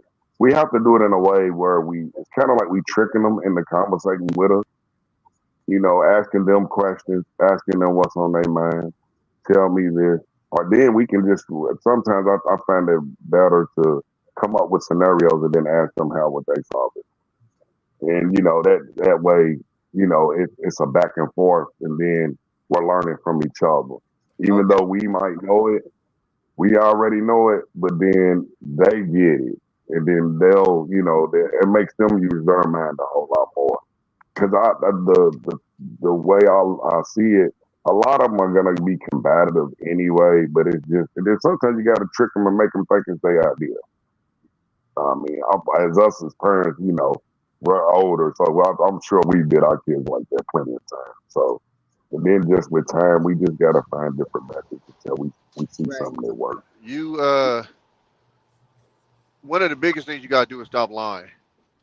My parents lied to us. My grandparents lied to us, and I'm literally watching my generation lie to the next generation. This romanticizing how you grew up bullshit, this generation is looking at it and they just call it bullshit. Stop acting like everything your mom and dad told you, you followed word for word. Because if you had done that, you wouldn't have the stories that you're trying to teach them. So a lot of people, when they're giving this advice, their ego is attached to the device. I mean, to the advice. So I tell people all the time, when I give advice, if you take it, cool. If you don't, cool. It doesn't affect me either way. But you have people who you'll give advice, and then they'll get upset if you don't take said advice. What are you mad for? This ain't affecting your life. This is affecting their life. But they will literally get mad. What did you hear yesterday? Oh, this generation is stupid. As soon as you say that, now we're I'm on guard. Stop the bullshit. I remember I went on Black Man's panel one time because I heard one of the older guys up there talking about, oh, these girls want you to have this type of car. I could have had my girl on the handlebars of my bike. And I said, and guess what? When my dad came around the corner in that 65 Mustang, she was hopping up your fucking bike and getting in this car. Let's stop the bullshit. Women have always wanted you to have a nice car. Like, this ain't nothing new. My dad didn't go get his damn car cherry painted for the dudes. Like, this is something that's always happened, but they'll talk to the oh, I don't understand why you guys, you want the guys to have this. It's like that's always been there. But I think you have to be careful in this space too. I've said this before. In this space in particular, you're talking to a particular set of people who usually don't have a voice. When we grew up, nobody heard from the losers. And I don't mean to like call them that, but I'm just to describe it. Like, you didn't hear from them. The guys that didn't get the girls, we didn't hear their voice. They were over there. So like, that's why when I came into the space and I started hearing their stories, I'm like, to me, their world is foreign to me. Like, it took a minute for me to kind of adjust and understand, like, okay, I kind of got to reprogram my mind because the way that my life has went, it's went this way. I'm talking to guys who listen, man, I post a goddamn selfie on Instagram, I'm instantly getting inboxes. That's my life. But now I'm noticing that I'm talking to guys who do the same, and nobody's hitting their box. Nobody's even hitting the like button. And so I have to reprogram myself to try to understand where these guys are coming from, because like I said, usually these dudes wouldn't have a voice. Nobody cares what you're talking about. And so what the internet has done, it has given these guys a voice.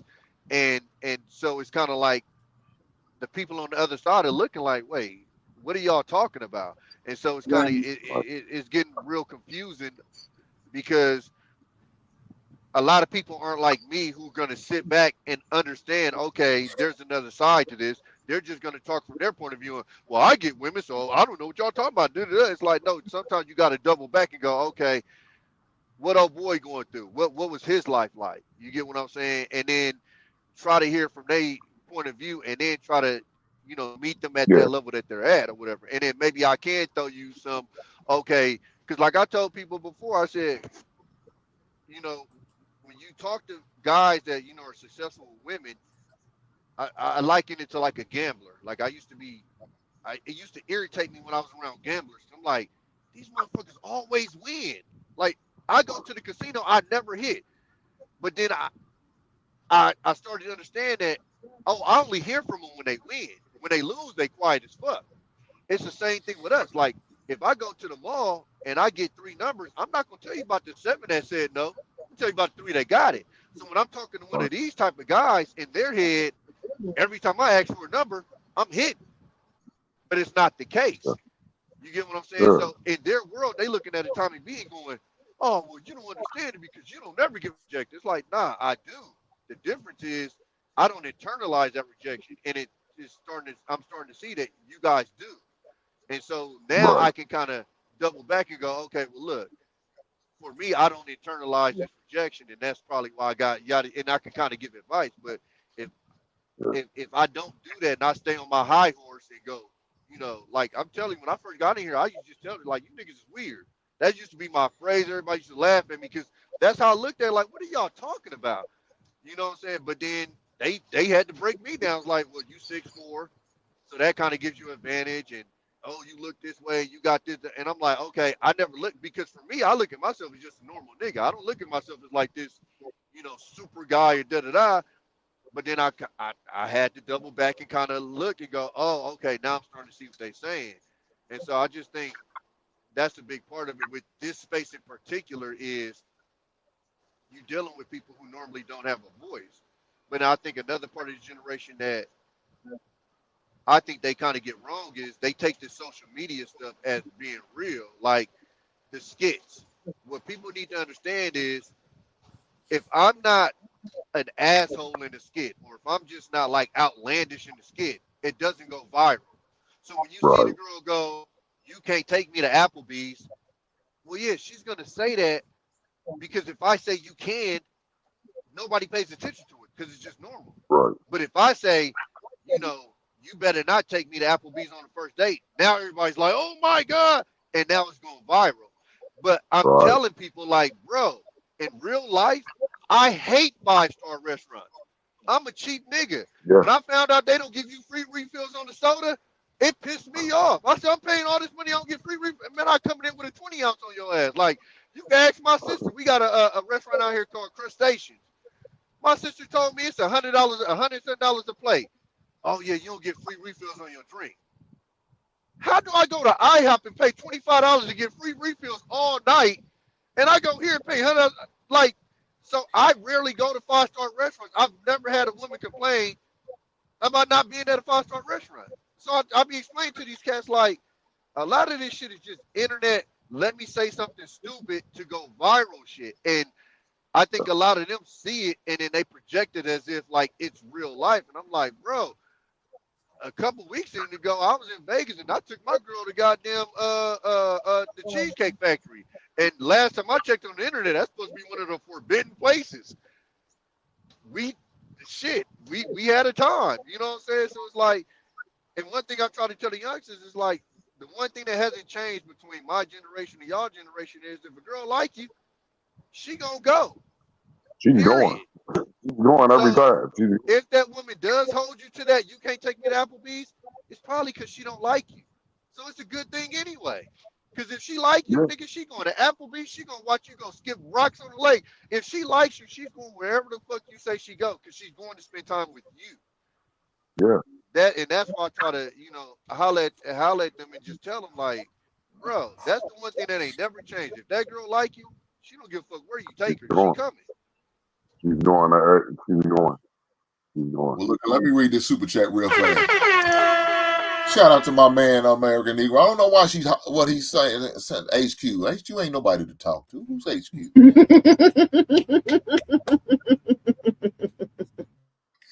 Shout out to American Negro for the $4.99 super chat. Thank you, brother. You didn't have to bless me, but you chose to, and I appreciate that. Thank you, sir.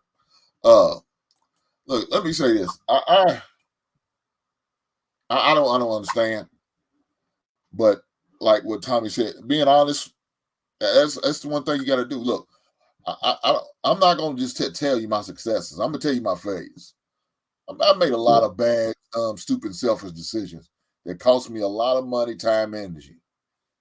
Some shit I wish I could take back and change. Some of the decisions I made, investments I made, decisions I did with my ex-wife by cheating on her.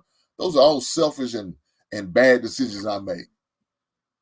Do I regret it? Yeah, because it's something I should have never done. But I got to live with that scarlet letter. Ain't nothing I can do. I can't change it. I can't go back in time and switch it up. I can't. I made a selfish decision by doing what I did, and it cost me. And I got to live with it. One thing I can do is learn from it and move on. Take my L and then keep it moving. So what I try to make sure I tell these young cats, man, to just, move accordingly, man. Don't go out here and do certain things. Now, can it get to the point where it sounds a little preachy? Yeah, it probably can. But like you said, Will, what I try to do is flip it over to them and ask them questions and let them answer their own questions.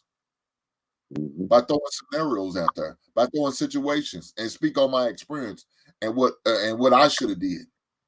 Decision I should have did instead of making the same decision that you're about to make. You know what I'm saying? Yeah, I think we talked about last night. Do I enjoy going bareback? Yes, I do. But at the same time, I don't want no STD. And dog, you don't want to mess around and get some penicillin can't cure. And I know most times it's worried about getting a woman pregnant. Yeah, and then that can be a problem. Right. But I worry about the big problem, the STD. I don't want to get that shit. I don't want to be out here burning. Have to get some pills and medicine and shots. No, I don't want to be dealing with that. I also don't want a kid with a woman who I can't stand. Right. You know what I'm saying? I have to deal with her for the rest of my goddamn life. I don't want that either. So that's the reason why I'm telling you, you might want to go in there until you figure out this is the woman who you want to be with for the rest of your life before you go in there naked here. I know you're gonna miss. I know it's fun and it's enjoyable, but at the end of the day, these are the consequences you could be dealing with if you do this. Yeah. You wait on.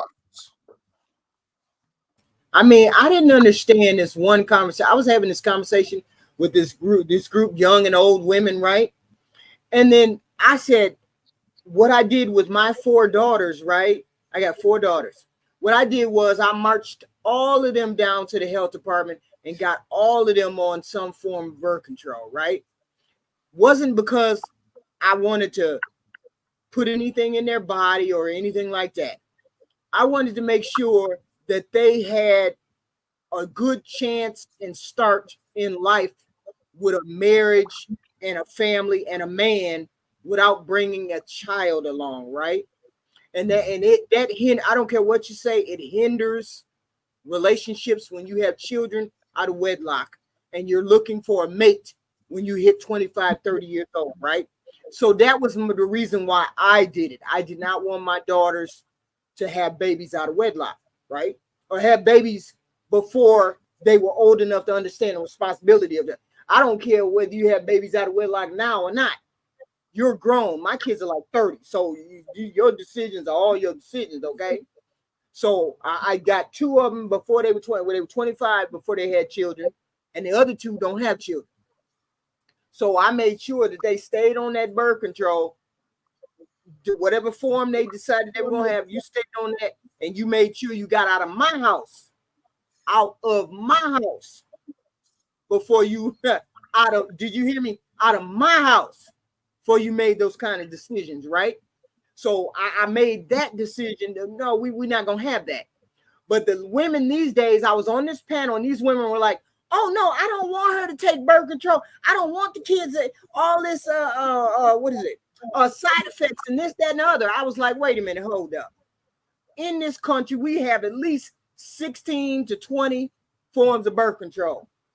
That makes no sense to me what you're talking about when you're not protecting your daughter from things that from a good marriage, from a good relationships down the line. I get it. Some people don't like birth control, but that's the only way to ensure that your child can make has a good start in having a good relationship, having a good marriage, or trying to start a family with one man and having children with one man. That's the only way to do that. They're going to have sex. Do we agree? They're going to have sex, right? So we have to protect them the best way we can. When they're under my roof, you go by my rules, which means you're on birth control until you go out there in the world and you out of my house. Did I say that? Did I say that? Out of my house? Okay. So we gonna understand what's gonna happen if you under my roof, right? So these ladies were saying, no, the side effects and this, that, and the third. I said, so you'd rather them not have birth control and go around and maybe have the chance of not understanding their body, not understanding rhythm method, not understanding the pull-out game, not understanding that people want to go raw with sex. You want your child to take the chance of getting an STD instead of getting your child into some kind of control or birth control so she has an opportunity and a shot in this world. We do understand that having children is an economic issue as well, right? The earlier you have children, the poorer you tend to be if you're a single mom. We do understand that, right? So my standpoint was it's economics, it's keeping your child healthy, hoping I can get them into a good marriage, hoping I can find a good man for them. This was all behind my thought process of putting my daughters on birth control, okay? And thank God none of my children had kids before the age of 25, okay? Now they ain't in my house. These are your decisions outside of my house, okay? So this is what I did. So I figured it's a success on that end, right? So I don't understand the ladies who say anything regarding, well, it's side effect. She's still going to be able to have children if she gets off birth control. When she gets married, she gets off birth control, whatever form that's good for her, and then she started having baby with her husband, right? So that's the way I looked at it. The side effects don't outweigh the pluses of getting a healthy marriage, having children with one man, having children with and making a family. The side effects don't outweigh that for me, right? So that's the way I looked at it. So I wanted to convey that with the women that I speak to. I wanted people to understand. I'm saying it tonight. Most people say, well, Heathen Queen, you flip-flop, you da-da-da, and you all this. No, Heathen Queen is telling you her stance on single mothers. I don't want to see teenage babies coming out of these teenage girls. Okay. So that goes back to what I said originally.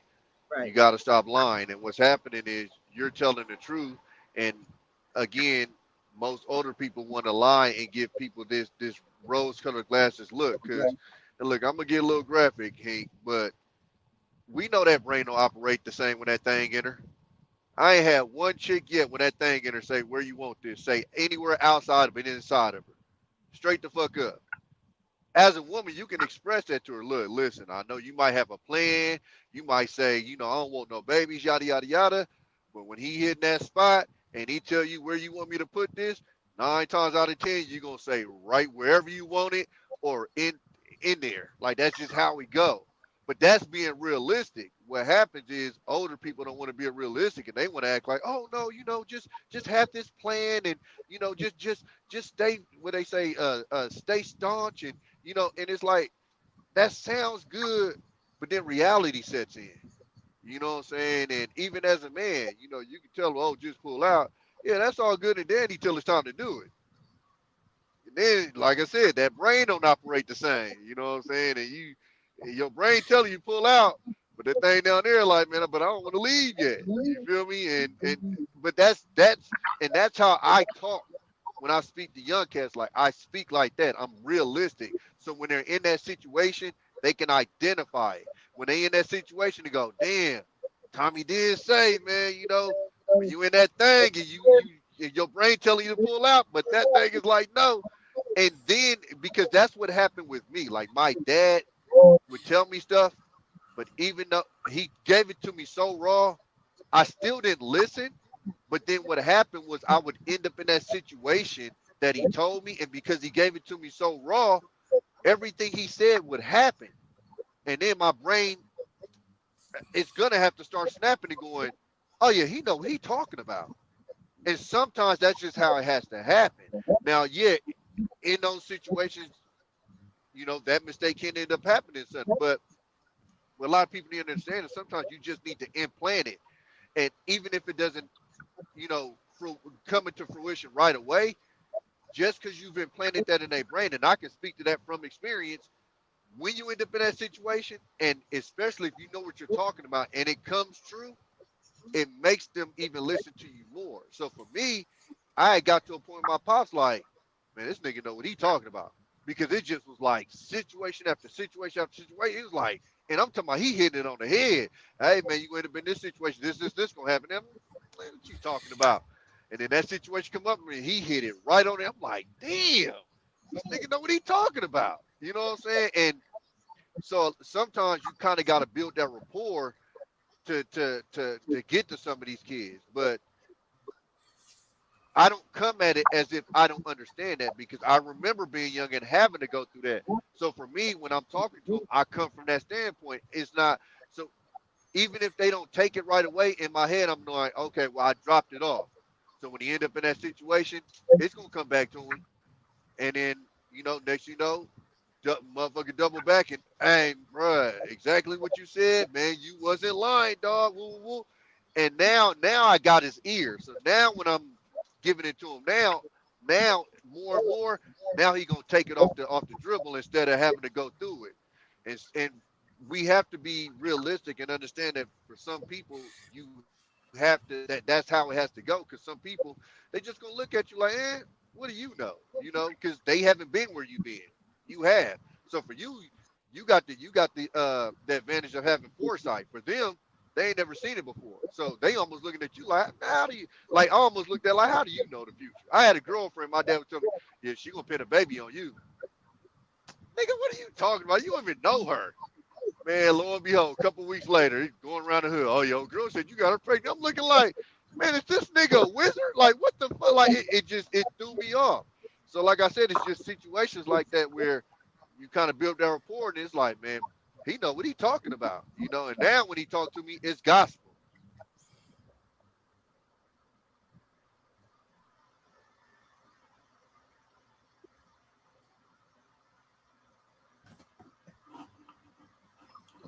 Did you have more of the video we needed to watch, King? Man, we got totally off the video, didn't we?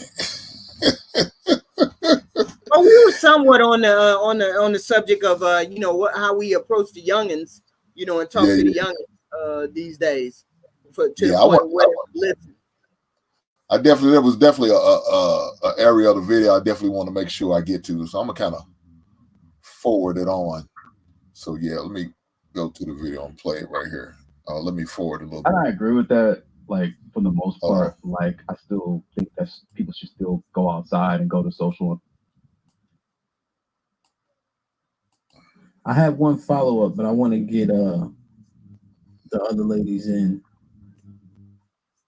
HQ, what you think? Did you hear my question? Go ahead. Give me a question. Give me the question again. Yeah, are they socially awkward You know, are the men the actual issue, or is like what Crimson said, like people are the same. Now you have less judgment out here, so people can act how they want, you know. And guys, if there's any area you want me to pause at, just let me know and I'll pause it.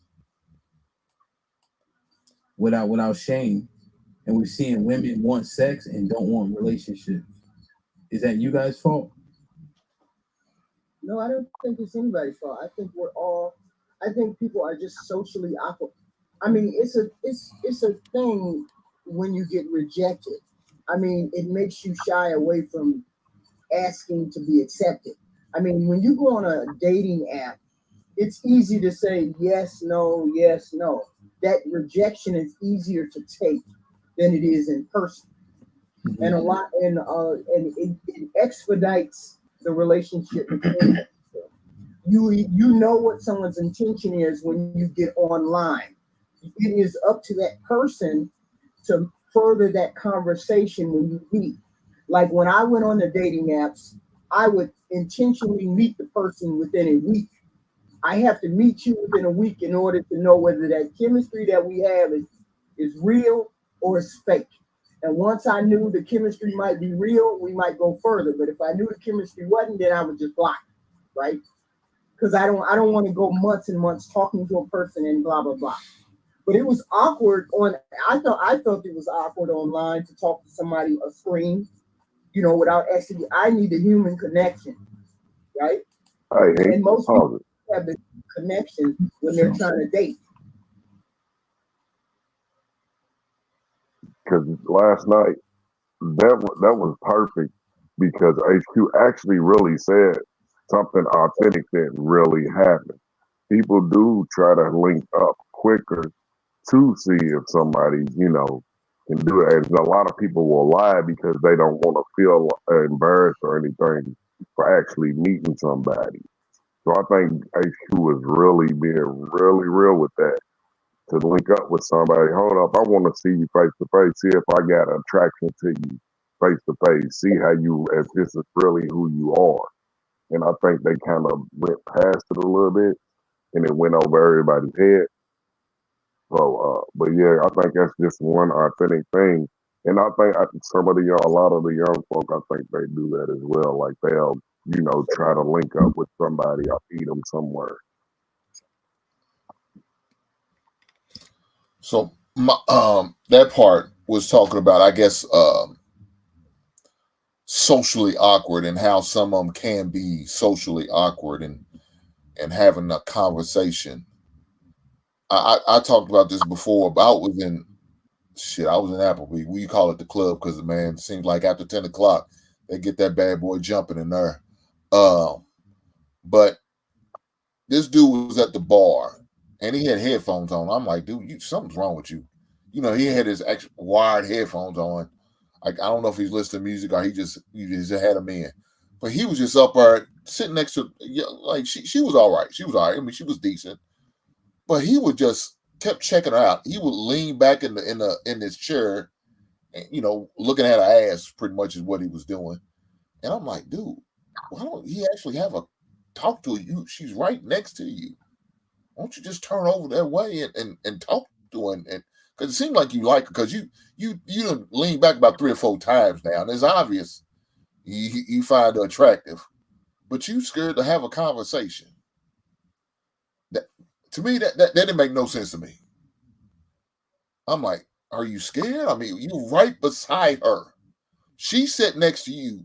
You didn't go sit next to her. She sat next to you. So there was some type of interest, at least to me, because there was plenty of open seats. It wasn't like the bar was full and she couldn't sit anywhere else. She could have sat on the opposite side of the bar if she wanted to. But she chose to sit next to you. So, bro, shoot your shot. The whole time I was there, probably about an hour, he didn't say anything to her. Not one word. Risk, reward. They're scared. They don't want to risk anything. The reward, and sometimes they don't see what the reward is. You see, when you know the reward and you know the reward is greater, you're going to take that shot. These days, these kids don't think the reward of finding a good person, of finding a good mate, and maybe finding a match. They don't see that reward, so they don't want to take the risk. I don't want to put myself out there because I'm going to get rejected, especially if I present my authentic self.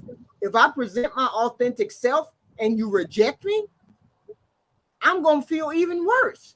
I'm going to feel like a loser if I put myself out there for real, and you say, oh, hell no, I don't want to talk to you. You dull, you boring, you whatever. So nobody wants to take nobody sees the rewards compared to doing the risk. And I think that's part of the problem right there. Nobody wants to do that. But see, you can't win the fight if you can't win the fight if you don't fight. Right. It goes. Listen, I'm gonna keep going back to this. It goes back to telling the truth. There's always been them niggas out there. When we grew up, every nigga that come into the party hollering at all the chicks. You always had, what did we call them? The wallflowers. That ain't this generation word. That's from when we came up. You had the wallflowers, the niggas that would go to the dance and stand their ass on the wall and hang out with each other. You get what I'm saying? Even if you looking like the wood. You had the two that was active, and then you had Mike, socially awkward ass, who stumbled his ass over to go holler at old girl, but she had to push the limit. She had to push the line more than he really did. Like, so again, like we're talking to this generation as if everybody that, you know, was in our generation was like these players. No, we've always had social awkward. And I'm going to be honest with you. I think the dynamic isn't that different than when we grew up. I just think the socially awkward niggas have a microphone now. Because I'll go back to what I said before. Even if you listen to what it says, socially awkward, what does that mean? That means you're not going to be socializing with these niggas much. So they're more comfortable having these conversations on these panels. So we're actually hearing their voices now. But these are the niggas that would have been the wallflowers when we were growing up. It just seems like it's more now. But I think you've always had your players. You've always had your in-betweens. And you've always had your wallflowers and niggas that was scared to death for somebody to say no. So, again, that's why I say we can't be talking to them like you being scared to the girl is a foreign concept. That's always existed. That's something that most of us had to grow out of. And then you've always had the friends that grew out of it later. I can name names of niggas I grew up with that, hell, we was 2021, them niggas still acted like they was scared to go holler at a chick. Like that's just That's in my household. It was 6 of us boys in the household. So, all right, it was a couple of them. They were very social. I know what social awkward is for real. So it's like, so I got 3 brothers. 3 of us is one way with chicks, and I got that one brother. This nigga's just socially awkward as fuck. He still holler, but he's off. You can tell he's just a little bit off. But I'm just saying, like like when I hear people talking to this generation, they speak as if they've never seen this before. Like, oh, you guys are socially awkward. I don't get it. Why don't you get it? Most of us started off that way. When I was in fucking 4th, 5th grade, I had them butterflies like a motherfucker trying to go talk to a chick. When 8th grade, 9th grade, I had them, but like I had that shit. Yeah, that one you like, and you got that crush on you. Yeah, you gonna have them butterflies. You gonna be nervous. You feel me? So it's like it's just again. So and I think that's where the disconnect comes from when you're talking to the youngsters, because like I said, you'll hear these guys and they'll talk from a position as if they've never heard of this problem before. And like when I went back to the car thing, when I said on Black Man thing, when I heard a guy go, oh my God, these girls want you to have a nice car. I'm like, nigga, when have they not? You can go back to the 50s. What did Fonzie have? A nice ass car. What are we talking about? This is shit that's always been, and y'all acting like this is a brand new fucking problem. Stop lying. But they gotta act like too, man. Y'all know that you getting on the buses with women and all of that. I mean, you getting on the tour or whatever, the mortar, whatever you riding. You know, you see couples constantly all the time. You see examples of it. Doesn't matter if you have a car. They gonna put it with you. They gonna do public transportation with you. That's been since the beginning of the time. A woman gonna go with you if she wants to. She's going. But Tommy, the thing about it is though, we had our guys. They gonna shame you. They gonna talk about you. You gonna get the business. They don't have that now. They more No, I of agree with that. their circle. They'll coddle you. Oh man, that's okay, buddy. She wasn't all that anyway. No, we gonna ride your ass out, and then we're gonna try to help you out. But hey, man, why don't you say this? You probably should have did it this way. You probably did it that way. They don't have it now. They got a guy like, oh, come on, man, come on, cry on my bosom, and be all right, buddy. Let's go play the video game. Fucking girls, hoes ain't shit. God damn, man, is this what we doing now? No, we took our L's, we took our crashes, we took our burns, we got back in there and tried it again. Fuck it, it didn't work out with her. Yeah. Let's go to the next one. And on to the next And one. hey, That's the case. do you remember when we used to? Hey, do you remember when we used to be on the phone and the fellas in the background and we telling them what to say to the girl? That was the funnest stuff right there. Hey, tell her this. I can't write fast enough to get the questions answered. Okay, man, say this. Say this. And you can tell they're not doing that. They're not encouraging them. They feeling they taking it as a sign of offense to the point where they start verbally abusing the female. But okay, so here's where it gets confusing, though, right? Mm-hmm. So now I'm on a panel on Black Man on Embrace the Grace the other day, and I feel like I'm in the Twilight Zone because you got this plumbing nigga who gets rejected and basically starts going at the chicks, and I'm looking at a panel of niggas from my generation going, well, why'd they have to talk to him that way? And I'm looking like, what the fuck are y'all watching? The first girl was not rude. She just said, no, I don't think it was a connection, yada, yada, yada. The first thing this nigga does is attack. Am I saying he hit her? No. But what did he do? He did some petty shit out of his own mouth. I kept the same energy. That's feminine, nigga. But I got people that's in my age range arguing with me over whether the nigga should have did it or not. Talking about so first of all, none of y'all was saying before I got on the panel, I'm not talking about you, I'm talking about Black Man, that he was wrong for the first one. You guys didn't acknowledge that until I told y'all was crazy because he went off on the first one for no reason. Right.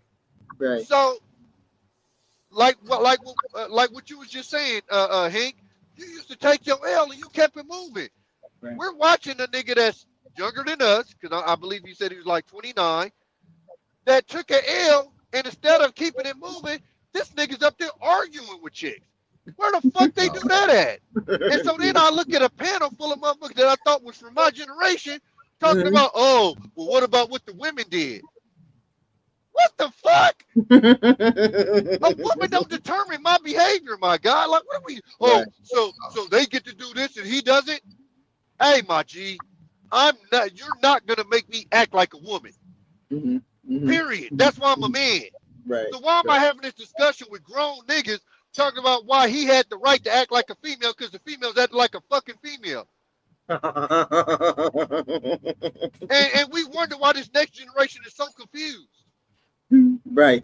If I get rejected, all right, it's cool, and I keep it moving. I'm not gonna go, oh, well, you did me a favor. You sound like a bitch. Keep it moving. I don't agree with, dude. Right then and there, that's when you make self-adjustments. That's all you do. That's all you can do. You make adjustments. That's it. You take the data that you just collected with that rejection, and you move on. Okay, what did I do wrong in that moment? Was it something I said? Was my breath stinking? Was my arm pissy? Was I not fresh? Was it something about me off? Was my clothes not off? What was it? And I got to do a self-evaluation and go from there. That's how I move. But you know what, Hank? Man, okay, I'm gonna come differently. Maybe it's the words. Maybe it's how I said it. Was I too aggressive with her? Did I come at her too strong? I don't know. Maybe I need to be a little more, a little more laid back and calm and not so jumpy. You know what I'm saying? Right. Was I sweating? Did I have armpit hairs? Be none of that, Hank. Thinking, I don't know. One thing my pops told me that I always held on to was there's always going to be a reason a woman might not like you. You might be too tall, too short, too skinny, too fat, too anything. And this is what he told me. He said, and think about it. You're not going to accept every woman's request on you. Right. You're going to tell some women no too. So if you can tell some women no, why Why the fuck can't they tell you no? Right. And when he told me that, I never take offense to if a woman tells me no. Right. Right. But I'm literally watching it. Whatever. I feel the same way. You're gonna get some rejections. You're gonna get some acceptance, and I keep it pushing. If you don't like my flavor of soup, you don't like my pies, my flavor of pies, then move on to the next person, because those pies might be for you. Same with me. If I don't like your pie, I'm gonna move on to the next pie. And I would have did the same thing the first girl would have did. I would have just out, and she was very polite with it. She just said, I don't think the chemistry between me and you is good. The vibe, the attraction is working here. So that's why I popped the balloon when you walked in the door, and good, have a good day. But he had to go further with it, which made the whole interaction between all of them go to the left. He should have just said, okay, and I thank you for your information. And he should have backed up and went on to the next female. He probably would have had success in that room better than what he had if he would have kept it his frame. But he didn't keep his frame. After the first one, he did not. When the first one came, he should have had held his frame all the way through, because she didn't insult him. That first lady did not insult him. And this is what I mean by liars, right? So I'm on the panel, and I believe it's Grace, and I think it was like another female or two on the panel. And I'm like, okay, you're speaking to a group of women. If you insult one woman, what the fuck do you think the rest of the women are gonna do? They're gonna be on guard. And I'm literally on the panel like, am I the only one? There's a women on the panel. But I'm like, you Borgin real bad. You Borgin real bad. Yeah, he Borgin real bad. Well, we get that. That whole thing went to the left, and it was because that initial engagement is the reason why that whole interaction went to the left.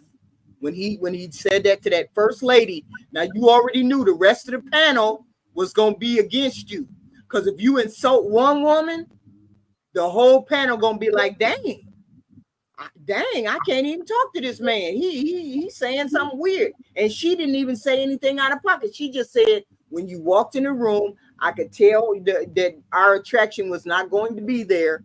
I popped the balloon, and that's it. That's all. That's all she said. That was not insulting to him at all. She just said, I'm not attracted to you, in a nice way, the nicest way she could. And he should have left it at that. Okay, thank you. And let's move on to the next person. That's what he should have said. Let's move on to the next woman. But then when he started in on her, the whole panel went to the left. And that was his fault. And now everybody and their mama in his life know his business, know his past, know his present, know his job, the whole nine. You know what I'm saying? Now he got all those people in his business because he wanted to go viral. And that's why he did it, because he wanted to go viral. Nobody insults people if they don't want to go viral like that. So he wanted to go viral, and you got what you were looking for. All of that came because you got what you were looking for. That's it. That's so in a situation like that, that's why I tell men all the time, pay attention what they say and how they move and how they act. Pay attention so you can learn. Please believe me. I said, a lady, she said, well, when the girl went off at the restaurant, what did you do? I left her where she lay. I left at the goddamn restaurant, because guess what? If you going off on this waiter, and this man, a waitress, it was a waiter, a waitress, you going off on this waitress, you know what I'm saying? It's only a matter of time you're going to try to go off on me. It's only a matter of time you're going to act a fool on me. So I'm not going to stay around and deal with you, allow you to do this and to disrespect because I didn't do something that you wanted me to do at the time, or I didn't do something right the way you wanted me to. No, we're not going to do that disrespect. If you're going to disrespect this way, there's only a matter of time you're going to do it to me. So I'm going to take that data and that information. No, I watch how you handle your friends, how you handle family members, kids, associates, co-workers. You gotta pay attention to all of that. Because if she treats them bad, you're gonna get it too. It's only a matter of time. But if she treats them in a respectful manner, then guess what? There's a chance more likely you're gonna get that same respect. And she's gonna hold you in that same respect. Now I know there's gonna be times you're gonna have bad days. Cool. But man, you should be acting a fool on your second date. Second date, you acting like this? Oh yeah, hell no. This ain't gonna work. We ain't made love yet. How the fuck you think I'm gonna stay with your ass? I ain't knocked the bottom yet. You acting a fool. No, that yeah. We ain't gonna make it. We ain't gonna make it. I give them one time to clown on me. You only got one time to clown on me. The first 2 or 3 dates will say something out of pocket. You getting blocked, and you ain't got to worry about Heathen Queen talking to you no more. You got one time to get out of pocket with me. Disrespect me, call me a B, call me anything out of my name, or better still, I tell you the last date I had. I got out of the car right, and it was raining, right? I got out of the car and I had an umbrella. What did this man do? This man got out of his car and walked to the door and walked inside the restaurant. Oh shit. And I'm standing there because you're gonna walk me to the door and you're gonna open the door and you're gonna come in and sit me down. That's the way you do it. That's the way you do a woman when you're on a date. He got out of the car, went inside, and opened the door, and went inside. He was wondering why I didn't follow him inside. He didn't want to get rained on, HQ. He didn't want to get rained on. He didn't want to get rained on. I waited outside in the rain. And I told him, no, I don't want to go. I don't want to go into this restaurant. We got back into the car. I said, I need to go back to my car, for something before we go to the next restaurant.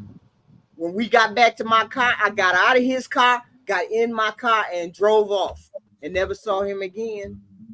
I said, no, you only got one good time to disrespect me because I feel it's very much disrespectful. If I get ready and get dressed and you get ready and you get dressed and you get out of the car, don't open the car door for me. You just go into the restaurant. I'm going in behind you. You thought I was going to go in behind you. No, I stood right out there in the rain and waited. No, I don't want to go to this restaurant. Take me by my car before we go to the next restaurant. Sure did. Got in my car and drove off and didn't think nothing of it. Only one time to disrespect me in any kind of way. And that date is over. Well, see, I would have took advantage of it. First of all, if you were smart enough, I guess, because you paid attention to the weather, man, I would have took advantage of that goddamn umbrella and got close to you. So I would have said, let me hold the umbrella for you. And I would have held up to you, allow you to smell that cologne and that good body wash that I had on. And hopefully that was benefit me later on that night. But you would have thought. Story. You would have thought that he would have thought that way. Me, that's what I would have did. You would have thought he would have thought that way, but he didn't. And he was my age, which was very disheartening. I was like, wait a minute, where they raise these folks at? How do you not know that you're supposed to open the door for somebody my age? And you my age. What's going on? This is not a modern day scenario. HQ, he didn't have a Steve Harvey suit on, did he? No, he didn't have no suit. He had on a trench coat, a pea coat, and my phone and that burner phone kept buzzing. He only knew me from the burner phone, so I never answered that phone again. Never answered that burner phone again. One time is good enough. I ain't in love with you. You ain't got the panties and none of that. So, it is what it is. So it's the disrespect that this man showed on the balloon show that got him canceled by all the women. That one initial disrespect that he did to that one lady, and that cascaded down to his job. I don't believe in getting people fired. I don't believe in doing that. They shouldn't have got him fired from his job. But my understanding is he got fired because he was stalking somebody in the work truck, not anything other than that. He was stalking somebody in the work truck, and that's how he got fired. That was my understanding. Okay, these young kids on something else. something else. I don't even understand, right? Damn. I mean, we do it old school. We understand the old school. We understand both ways. We understand the dating apps, and we understand doing it the old school way. Which way is better? Which way do you think is better? The old school way or the dating app? I understand the dating apps expedites wants and needs. I don't want to date nobody in Africa, but I want to date somebody in France, and I only want to deal with people in France. I get all of that. That's good. Those dating apps are good for that. But you lose a human connection when you do that. The real human connection. If you guys don't meet within a week or a couple of days, if you don't. And then I'm just talking to a screen. I don't know whether you real or not. I don't know nothing about you.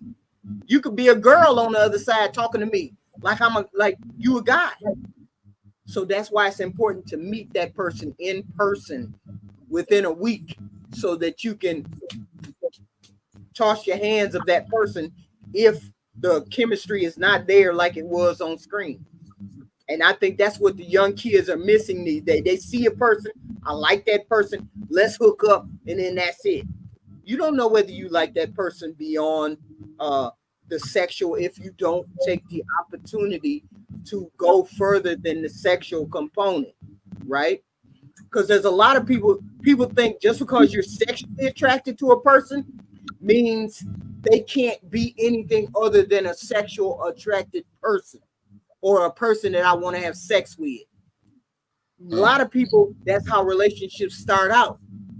Instead of wanting to just sleep with the person, maybe if you get to know the person, you might be sexually attracted and you might be mentally attracted. You might have both of those things in one person instead of just the sex, right? But nobody wants to go beyond the sex. Nobody wants to do. And my whole question is this, and I guess I got to ask men this. Why is it okay for men to be sexually attracted and act on? Why is it okay for men to be sexually attracted, but not women to be sexually attracted? What's wrong with it? I think it should be both ways. Before you answer the question, it's going to be the last question today because HQ's gold ass got to go to bed and answer that goddamn burner phone because I'm sure somebody's hitting it up. It's over there lighting up over there in the corner.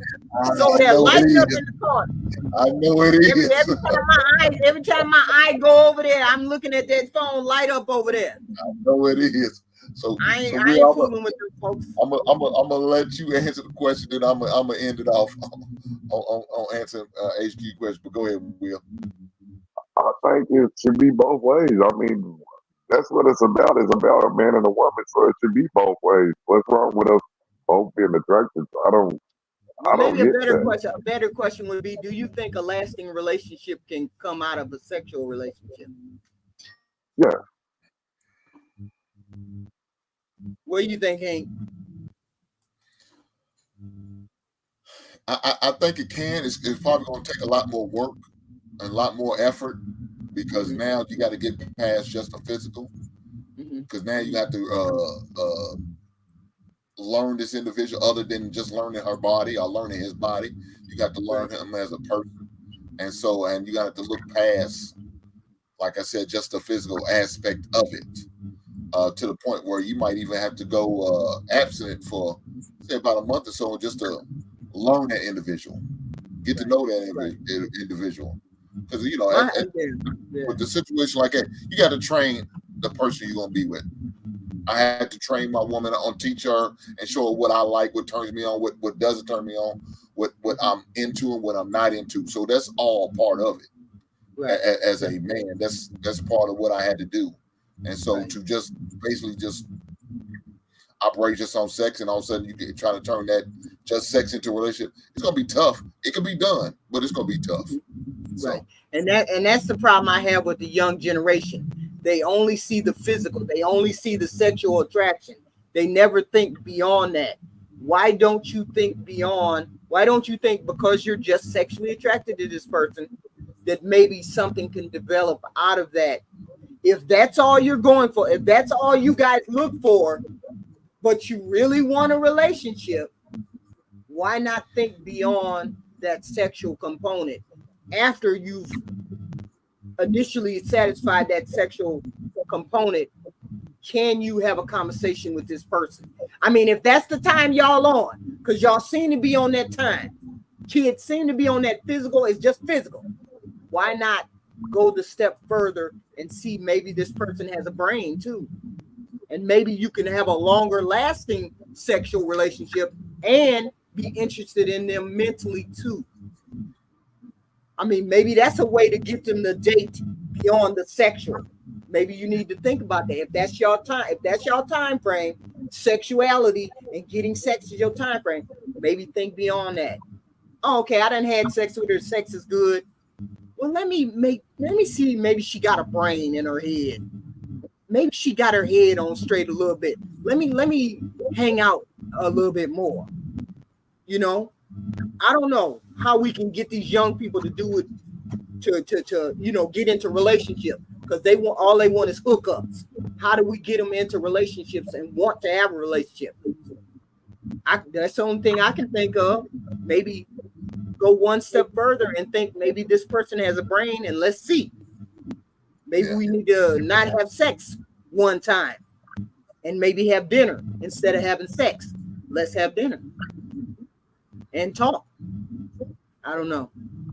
That's just me. I understand it, man. We all appreciate you coming up tonight, man, hanging out with us for a few minutes, man. Thank y'all. I love y'all. Y'all two of my favorites on Squad. Like, hey, I love y'all, man, for real. For sure. So I appreciate you, brother. Definitely come back. Man. You might have fun, man.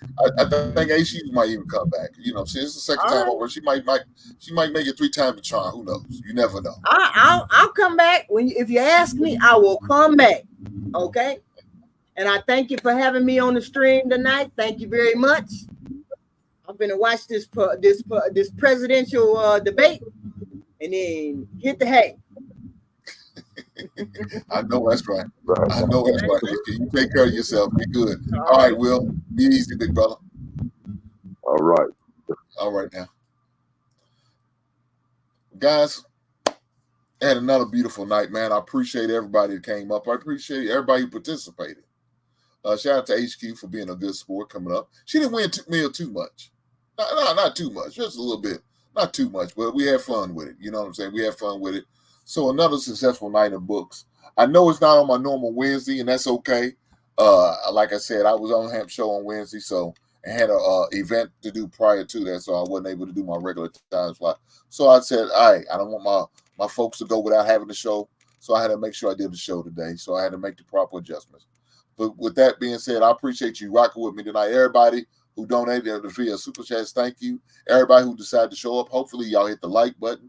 Hopefully y'all subscribe. And if you're not subscribed, shame on you. Hit that subscribe button and make sure you share it with those who could benefit from this message that was given today. But until on the next time, y'all be easy. Right on.